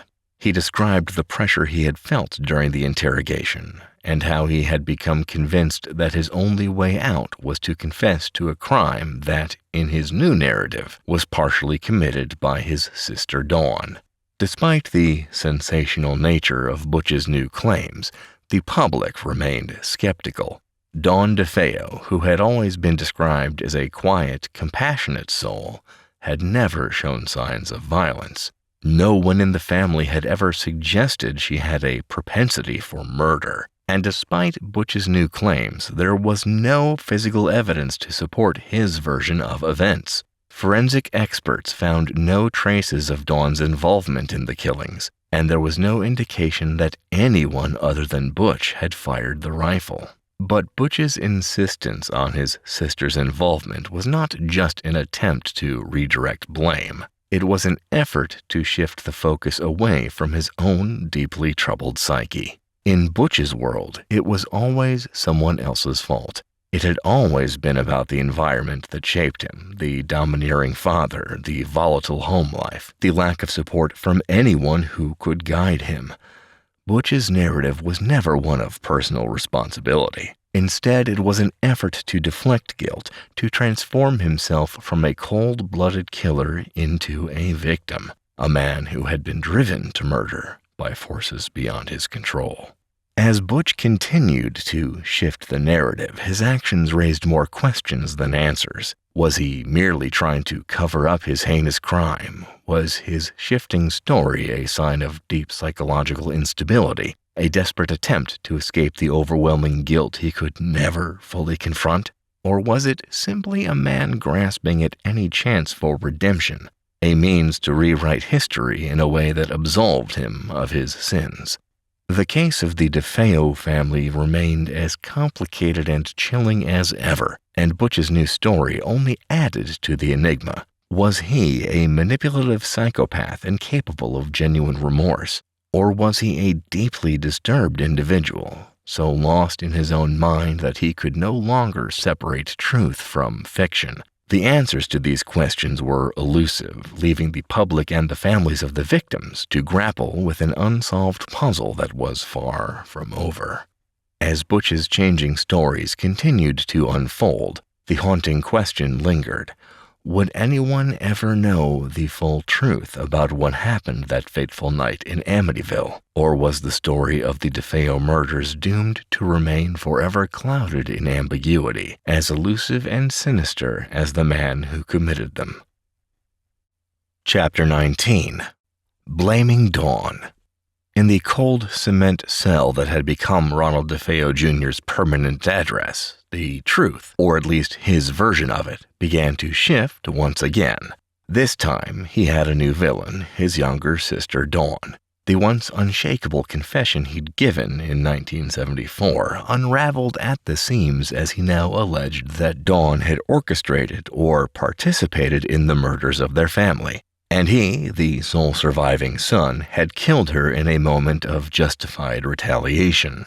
This version, strange as it sounded, started to gain traction among some conspiracy theorists and alternative true crime circles. But was there any merit to it? Butch's new tale painted Dawn as increasingly rebellious in the months leading up to the murders, a teenager at odds with their authoritarian father and growing weary of the family's internal dysfunction. In this narrative, she was the one who approached Butch with the idea of killing their parents. The siblings supposedly argued about whether the younger children should be spared. Butch claimed he refused to harm his siblings, while Dawn insisted they should all die to end the misery. This, he said, was the breaking point, the moment he turned on her. Not only had she gone too far, but she had, according to him, acted without his knowledge and killed the children while he was out of the room. When he discovered what she'd done, he shot her in a rage. It was a story more twisted than his original confession, if only because it attempted to recast him as a man driven by guilt and betrayal rather than greed and cold-blooded violence. But for many, it reeked of manipulation. The key piece of evidence Butch's supporters pointed to was the gunpowder residue reportedly found on Dawn's nightgown. To them, this was a smoking gun, proof that she had fired a weapon. But forensics experts were quick to caution against overinterpretation. The residue could have been the result of transfer, either during the killings or when Butch placed the rifle near her body afterward. There was no conclusive ballistic evidence that another firearm had been used. Only the Marlin .35 caliber rifle had been recovered. Still, Dawn's body raised some peculiarities. Unlike the rest of the family, she had been shot in the head at close range. Her wound pattern was different. Some argued this supported Butch's theory. Others insisted it was simply the result of where she was in the sleeping order. Perhaps he saved her for last and approached her differently, either out of emotion or necessity. No solid evidence confirmed Butch's new story, but it was enough to seed doubt, especially among those predisposed to disbelieve official narratives. Family dynamics also came under renewed scrutiny. By many accounts, Dawn was strong-willed and had a close bond with her siblings, particularly Allison. But there was no record outside of Butch's ever-changing retellings that she harbored murderous intent. Her diary entries recovered from the home spoke of normal teenage frustrations, school, boys wanting more independence. Nothing hinted at a secret plot to massacre her entire family. Still, Butch's story evolved yet again. In later years, he shifted blame multiple times, saying friends had been involved or that a mysterious intruder had done it. But Dawn did it remained one of the more persistent alternative theories. The truth became less clear the more Butch spoke. His credibility was undermined by his ever-changing details and apparent lack of remorse. Yet the very inconsistencies that made his stories suspect also made them compelling to some. After all, people were desperate for a reason, any reason, why an entire family was wiped out so suddenly, so methodically. If Dawn had played a part, it would reframe everything. But without hard evidence, the claim remained little more than a ghost story. For the DeFeo family's surviving relatives, this posthumous accusation of Dawn felt like a second crime. Not content with having murdered her, Butch now defiled her memory. For them, it wasn't a theory, it was an insult. But the controversy continued to stir. Books, documentaries, and court filings would revisit the question for decades. Did Dawn have a role, or was this yet another layer in the shifting sands of Butch's psychosis?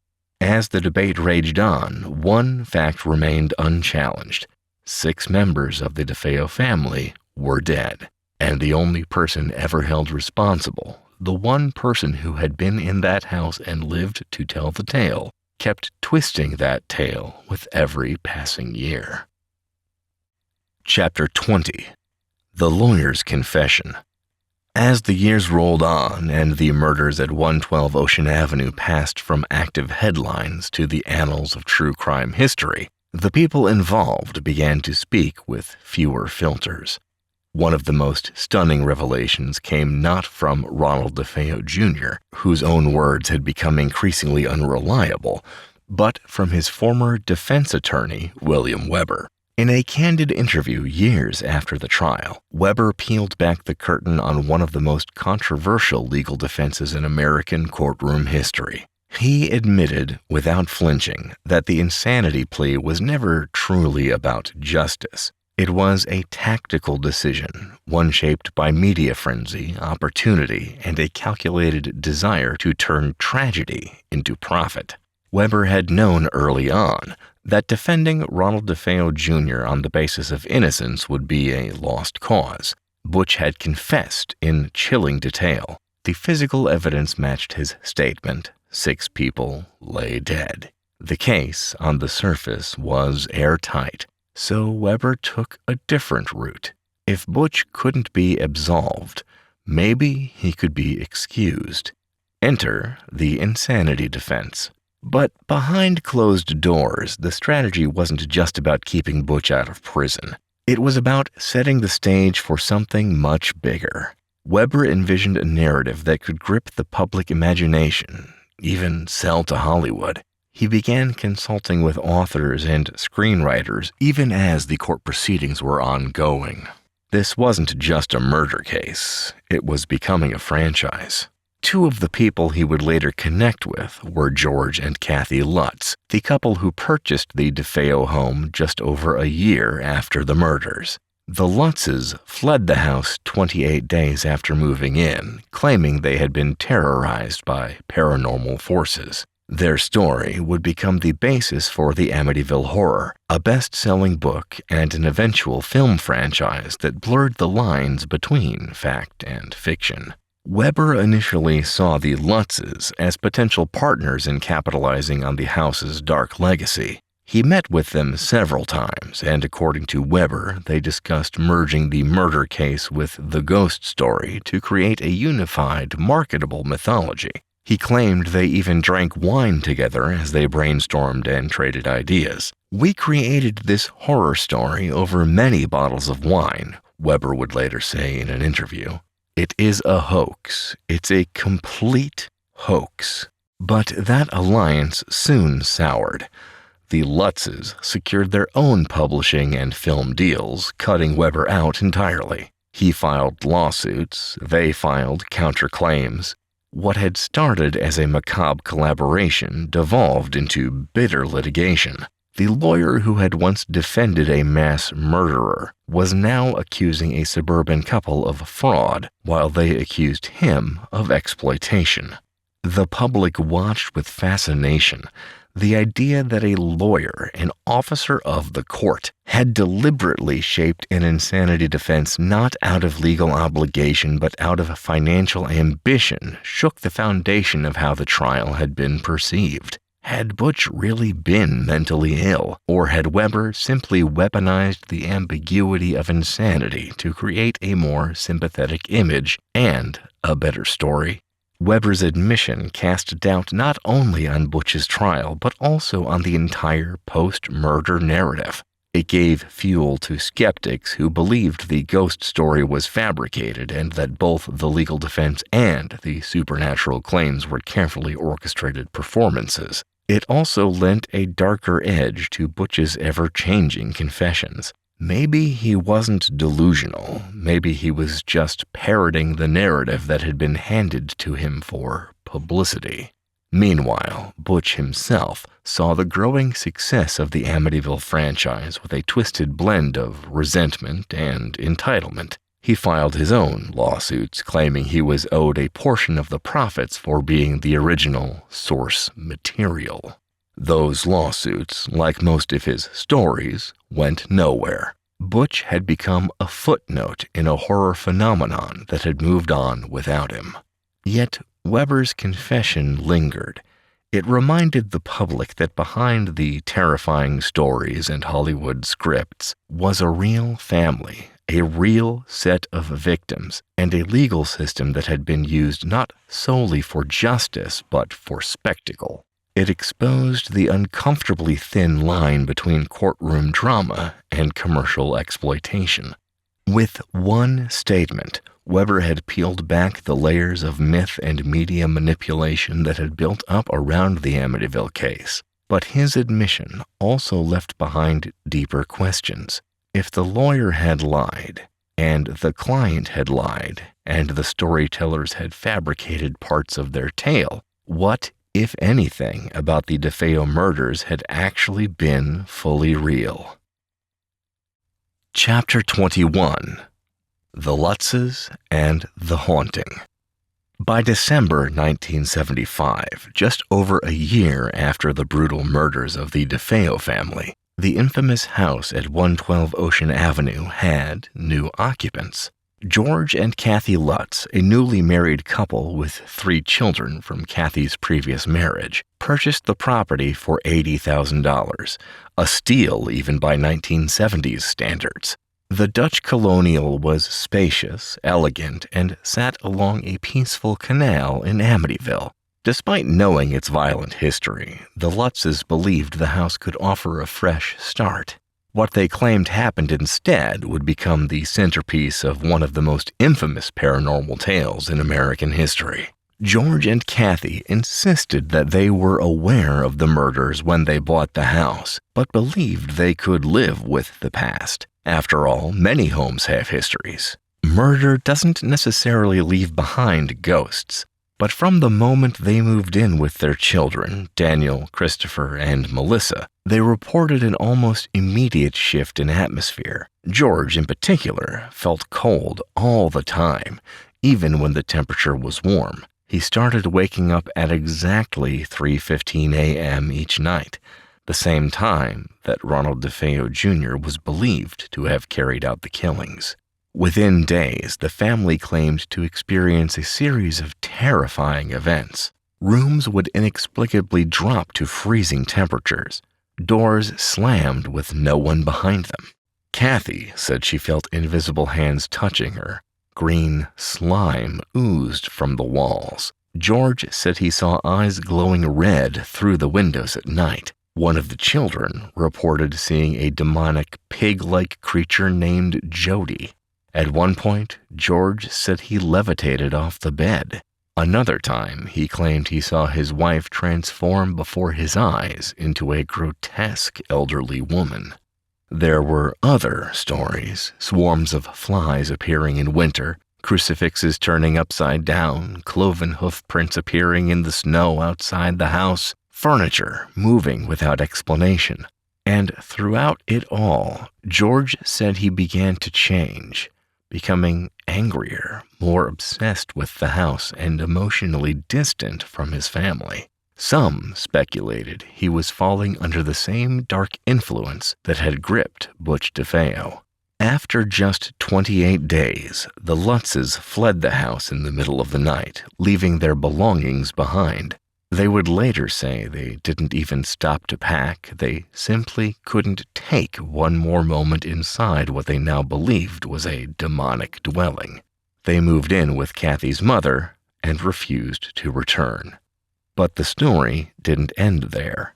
Within weeks, the Lutzes were in contact with William Weber, Ronald DeFeo Jr.'s former defense attorney. Weber, as he would later admit, saw in the Lutzes an opportunity. He claimed they discussed how to combine the horror of the murders with their supernatural experiences to create a compelling narrative. He would eventually sue them, saying they had used ideas from their meetings without giving him credit.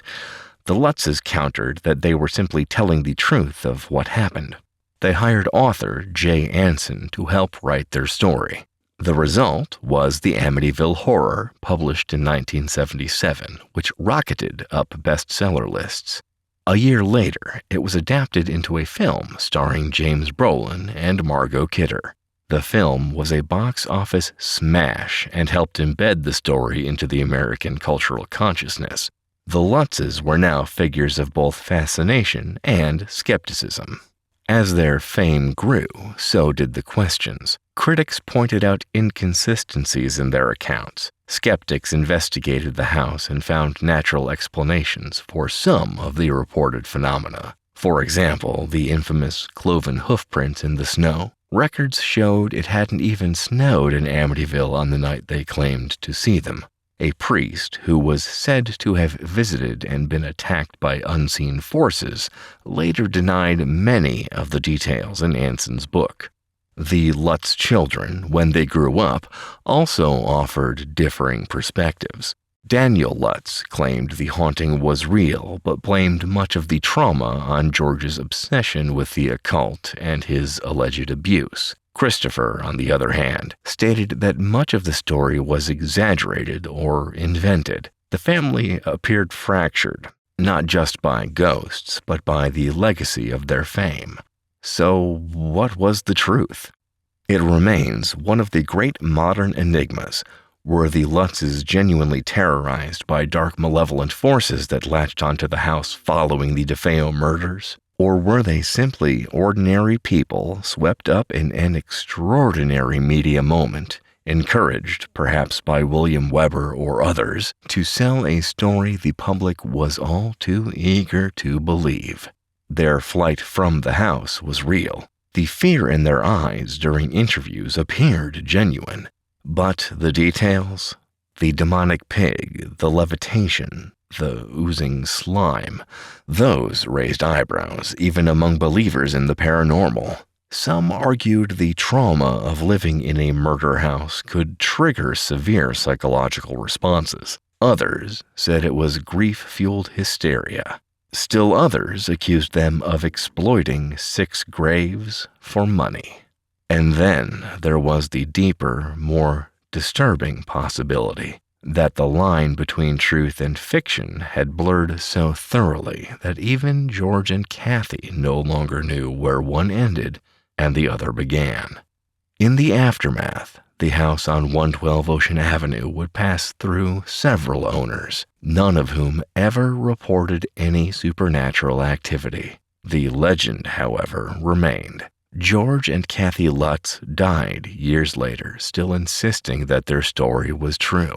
Whether victims of dark forces, media manipulation, or their own imaginations, their tale became inseparable from the DeFeo murders, 2 tragedies forever haunting the same house. Chapter 22: The Amityville Horror Phenomenon. When the Amityville Horror was published in 1977, it didn't just tell a story, it ignited a phenomenon. Jay Anson's book chronicled what the Lutz family claimed to have endured inside 112 Ocean Avenue, and it captivated readers with its vivid, terrifying details.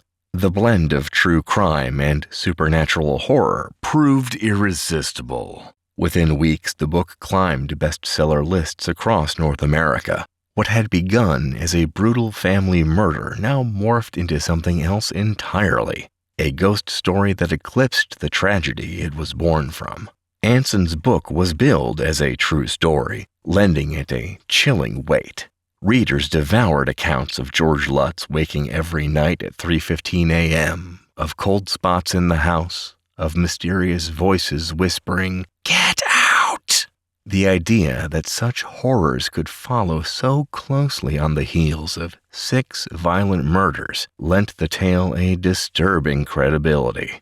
It wasn't just a haunted house. It was a crime scene soaked in blood and legacy. The book made it easy to believe that something evil had attached itself to the property, feeding off the violent energy left behind by Ronald DeFeo Jr. When the movie adaptation was released in 1979, it catapulted the legend to another level. Starring James Brolin and Margot Kidder, the film was a box office hit. The imposing Dutch colonial house with its eye-like quarter-moon windows became instantly recognizable. Audiences were gripped by the scenes of levitating beds, demonic eyes in the dark, and walls that bled.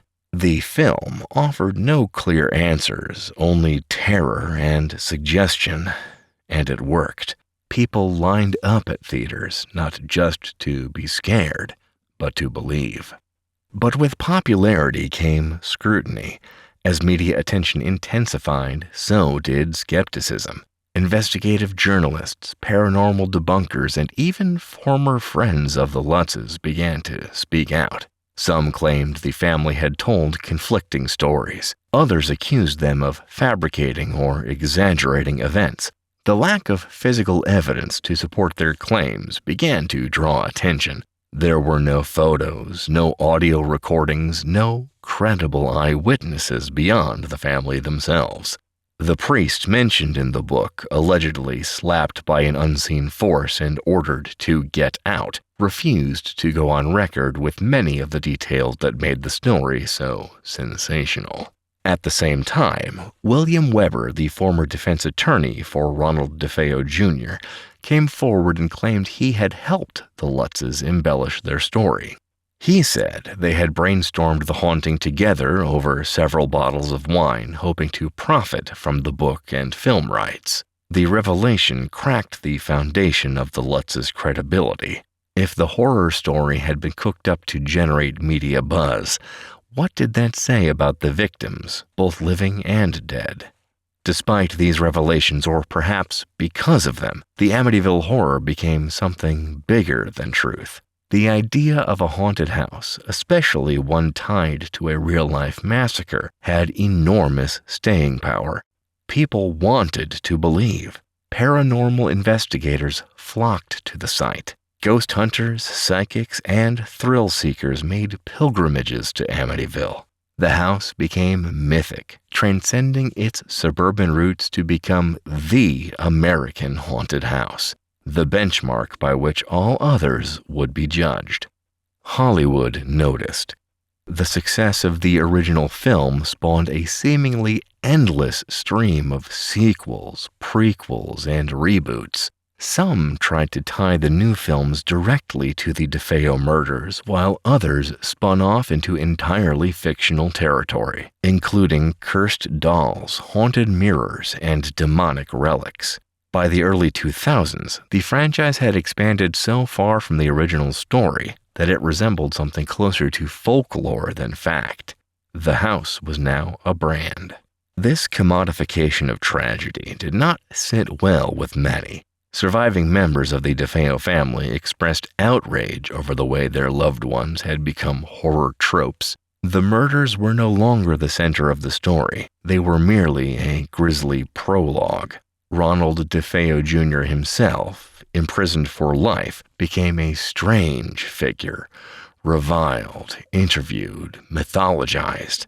His shifting stories added to the confusion, but they also kept the narrative alive.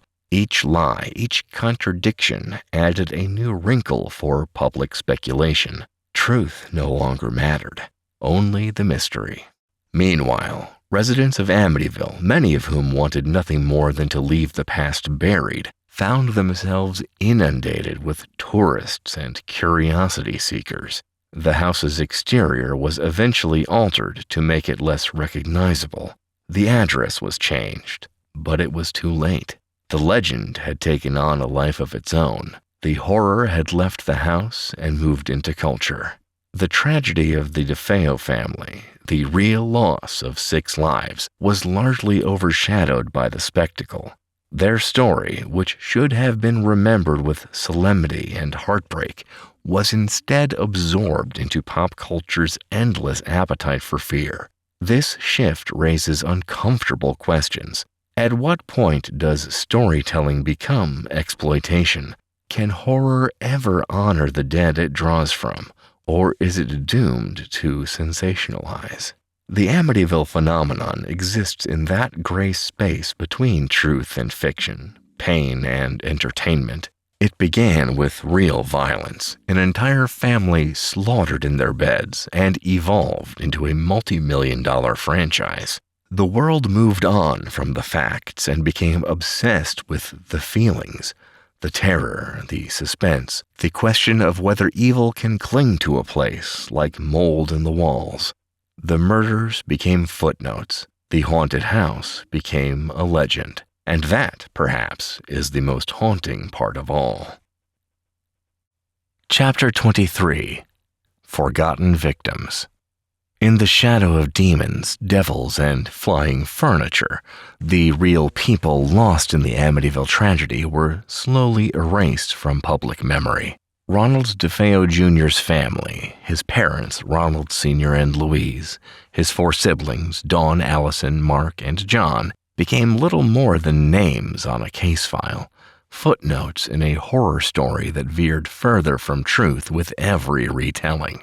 The more popular the haunted narrative became, the more the actual victims disappeared behind it. For decades, the discussion around Amityville centered on whether the house was possessed, whether the Lutzes lied, or whether Butch was insane. In all the noise, what was lost was the staggering fact that 6 people, an entire family, were murdered in their beds.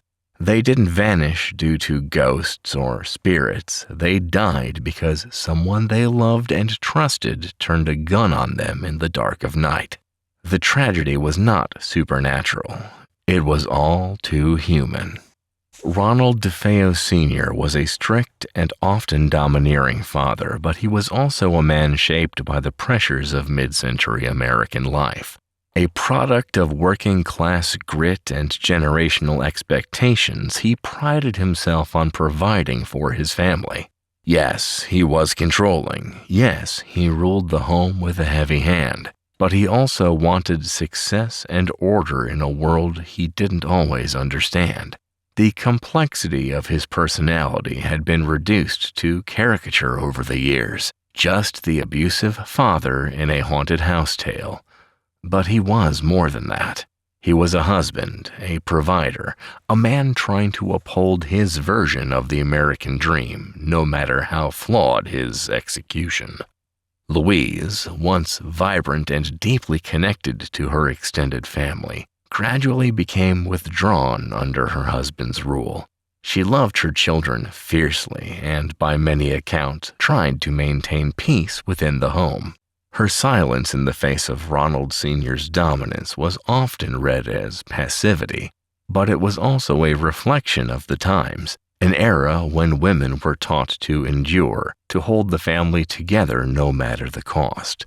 Louise had dreams too, and she had loved ones outside that house who never stopped mourning her. Yet today she is mostly remembered as the mother who died in her bed, not as the woman who tried to shield her children from the growing storm inside their home.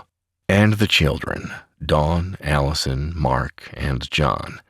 Their names are etched in the court records, their autopsies logged with clinical detachment, their photos frozen in time. But they were more than crime scene statistics. Dawn was 18, standing on the edge of adulthood. Friends remembered her as social, talkative, and curious about the world beyond Amityville. She had dreams of moving to Florida, maybe studying psychology, maybe becoming a model. She clashed with her parents often, especially her father, but she also tried to mediate between him and Butch. She was close to her siblings, particularly Allison.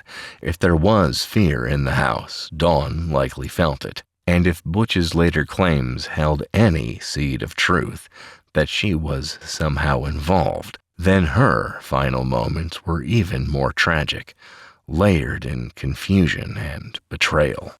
Allison was 13, gentle and sensitive, the kind of child who smiled politely in every photo and was often described as the quiet one. She loved animals and was known to be affectionate and kind. In her room, her body was found face down in bed, as if she had been sleeping soundly before the bullet tore through her. There were no signs she'd woken up, no evidence of resistance, just silence, sleep, and sudden death. Mark, age 12, was athletic and full of energy. He had posters of sports stars on his wall and was said to be inseparable from his younger brother John. The two often played outside, rode bikes, and built model cars together. In many ways, they were still innocent, still safe in the bubble of childhood. Mark had recently suffered a football injury and was sleeping on his stomach to ease the pain when the bullet struck him in the back. He never even turned over. John, just 9 years old, was the youngest and often the family's comic relief. His siblings doted on him, his parents adored him, and teachers described him as bright and talkative.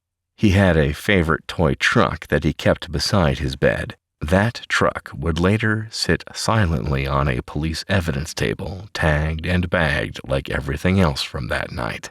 John's death, like the others, was immediate. A child killed in a place that should have been safe, his own bed, in his own home. They weren't the supporting characters in a ghost story. They were real people, children with futures, parents with flaws and love and burdens. A family shattered not by demons, but by bullets and betrayal.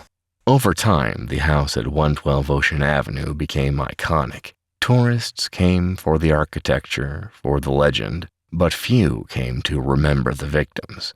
There are no statues for them, no foundation in their name, no memorial etched in marble, just the occasional candlelight vigil or quiet mention on the anniversary of the murders. More often than not, they are eclipsed by the mythology that followed. The house became more famous than those who died inside it. And that is the enduring tragedy of Amityville.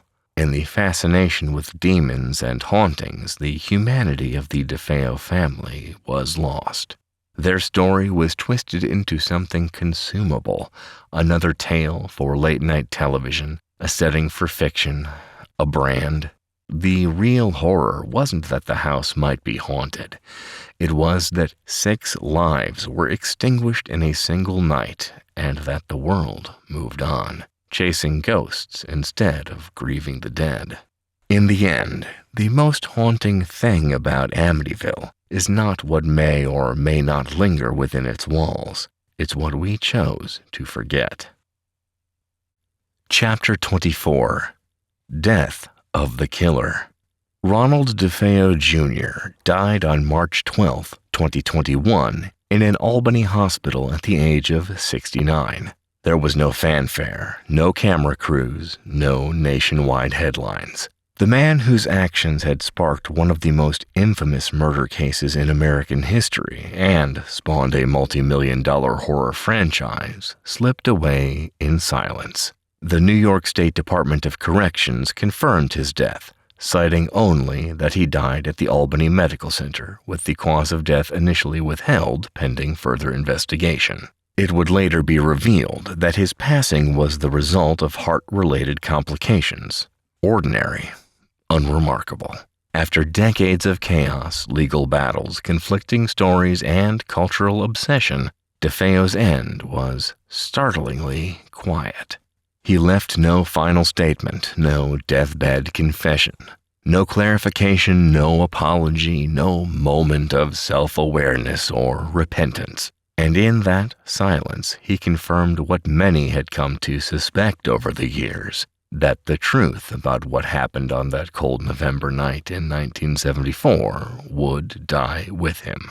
In the 47 years between the murders and his death, Ronald DeFeo Jr. reinvented his version of the story more times than anyone could count. He blamed voices, he blamed the mob, he blamed his sister Dawn. At different points, he claimed he remembered everything. At others, he claimed he remembered nothing. He spoke with authors, journalists, and amateur investigators, spinning narratives that contradicted not only forensic evidence but his own previous accounts. He shifted timelines. He fabricated motives. He claimed he had been manipulated, drugged, possessed. His web of lies grew with each passing year, tangling so tightly around the core of the story that the actual facts became nearly impossible to extract. What remained constant through all his shifting stories was a cold detachment. DeFeo rarely expressed anything resembling sorrow for his actions. His court testimonies, parole hearings, and interviews revealed a man whose primary concern was himself. His legacy, his control of the narrative, his chance at notoriety. If he ever felt true remorse, he never let the world see it. There were no public acknowledgments of the lives he ended, no letters of apology to surviving relatives, no acknowledgment of the children he murdered in their sleep. When he died, no one claimed his body publicly. There was no funeral service broadcast in the news. He was buried in an unmarked grave, and with that, the final chapter of Ronald DeFeo Jr.'s life was quietly sealed. But even in death, the damage he caused continues to ripple outward. The families of the victims, both immediate and extended, have been left with decades of grief, unanswered questions, and a kind of loss that doesn't fade with time. The surviving relatives tried to reclaim their loved ones' memories, to remember the real people behind the headlines, but their efforts were often overshadowed by sensationalism. For nearly 5 decades, the world was more interested in haunted houses and demonic possession than the lives brutally taken that night in 1974. The truth, the real unembellished truth, died with DeFeo. All that remains now is a mosaic of shattered facts, court transcripts, manipulated media, and pop culture distortion. The case remains a tragic example of how a horrific crime can be warped into a legend, how victims can be buried not only by violence but by the stories told afterward, and how the man responsible for it all could maintain power, not through fear or violence, but through narrative. In the years since his death, there have been no new breakthroughs. No fresh confessions hidden in a safety deposit box. No recovered diaries or tapes to clarify what really happened that night. The case is closed in every official sense. But in the public imagination, it lingers. Always a question mark. Always a myth. Ronald DeFeo Jr.'s death brought no closure. It brought no vindication for those still mourning, no resolution to the tangled web of lies he left behind. It only served as a final, quiet period at the end of a sentence too long and convoluted to fully decipher. And so, the house on Ocean Avenue still stands, altered, rebranded, sold to new owners, and stripped of its infamous quarter-moon windows. But the story remains lodged in American culture. Books are still written, films are still remade, ghost tours still mention the DeFeos, even if they forget their names. In death, as in life, Ronald DeFeo Jr. remains an enigma, a man whose choices destroyed a family and birthed a legend. But when you strip away the lies, the myths, the demonic faces in mirrors and oozing walls, what's left is a simple, devastating truth. A family was slaughtered in their sleep, and the men who did it took the truth to his grave. Chapter 25. The Real Horror. Strip away the peeling layers of fiction, the haunted house tropes, the demonic whispers in the dark. Discard the flickering candlelight, the spinning crucifixes, the cold spots, the levitating furniture. Erase the book deals, the movie franchises, the ghost hunting specials, and the endless parade of half-truths and outright lies. What's left is what should have always been at the heart of this story: 6 human beings murdered in their beds by someone who was supposed to love and protect them. Ronald DeFeo Jr. was no possessed puppet, no victim of a haunted house, no pawn of supernatural forces. He was a deeply disturbed, volatile young man with a long trail of violent behavior, untreated addiction, and untreated mental illness. He was fueled by rage, resentment, and perhaps a desperate desire to control something, anything, in a life he felt slipping away. And on November 13th, 1974, he found control in the worst way imaginable. The real horror is not what Hollywood created from the ruins of that house on Ocean Avenue.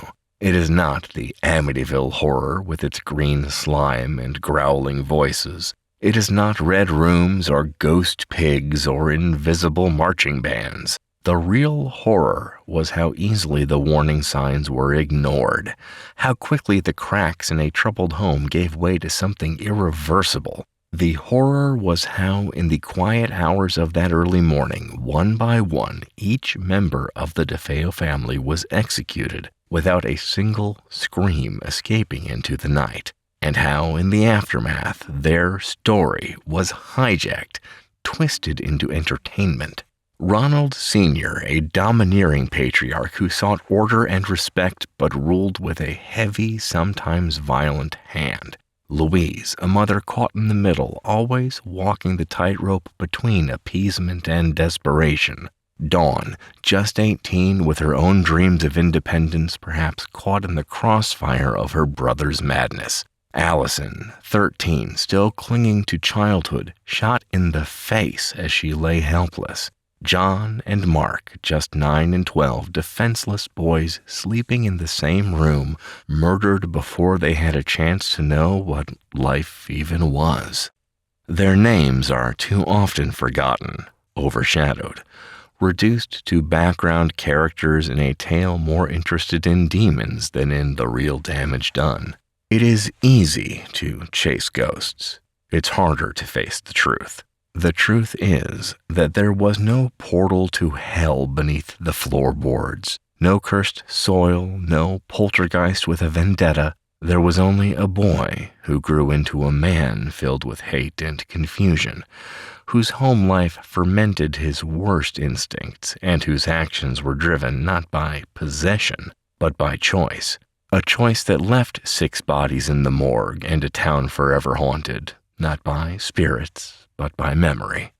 The tragedy of the DeFeo family is not just in the loss of life, it's in how quickly that loss was commodified, how easily it was overshadowed by sensationalism. The victims were real people. They had birthdays, quirks, dreams.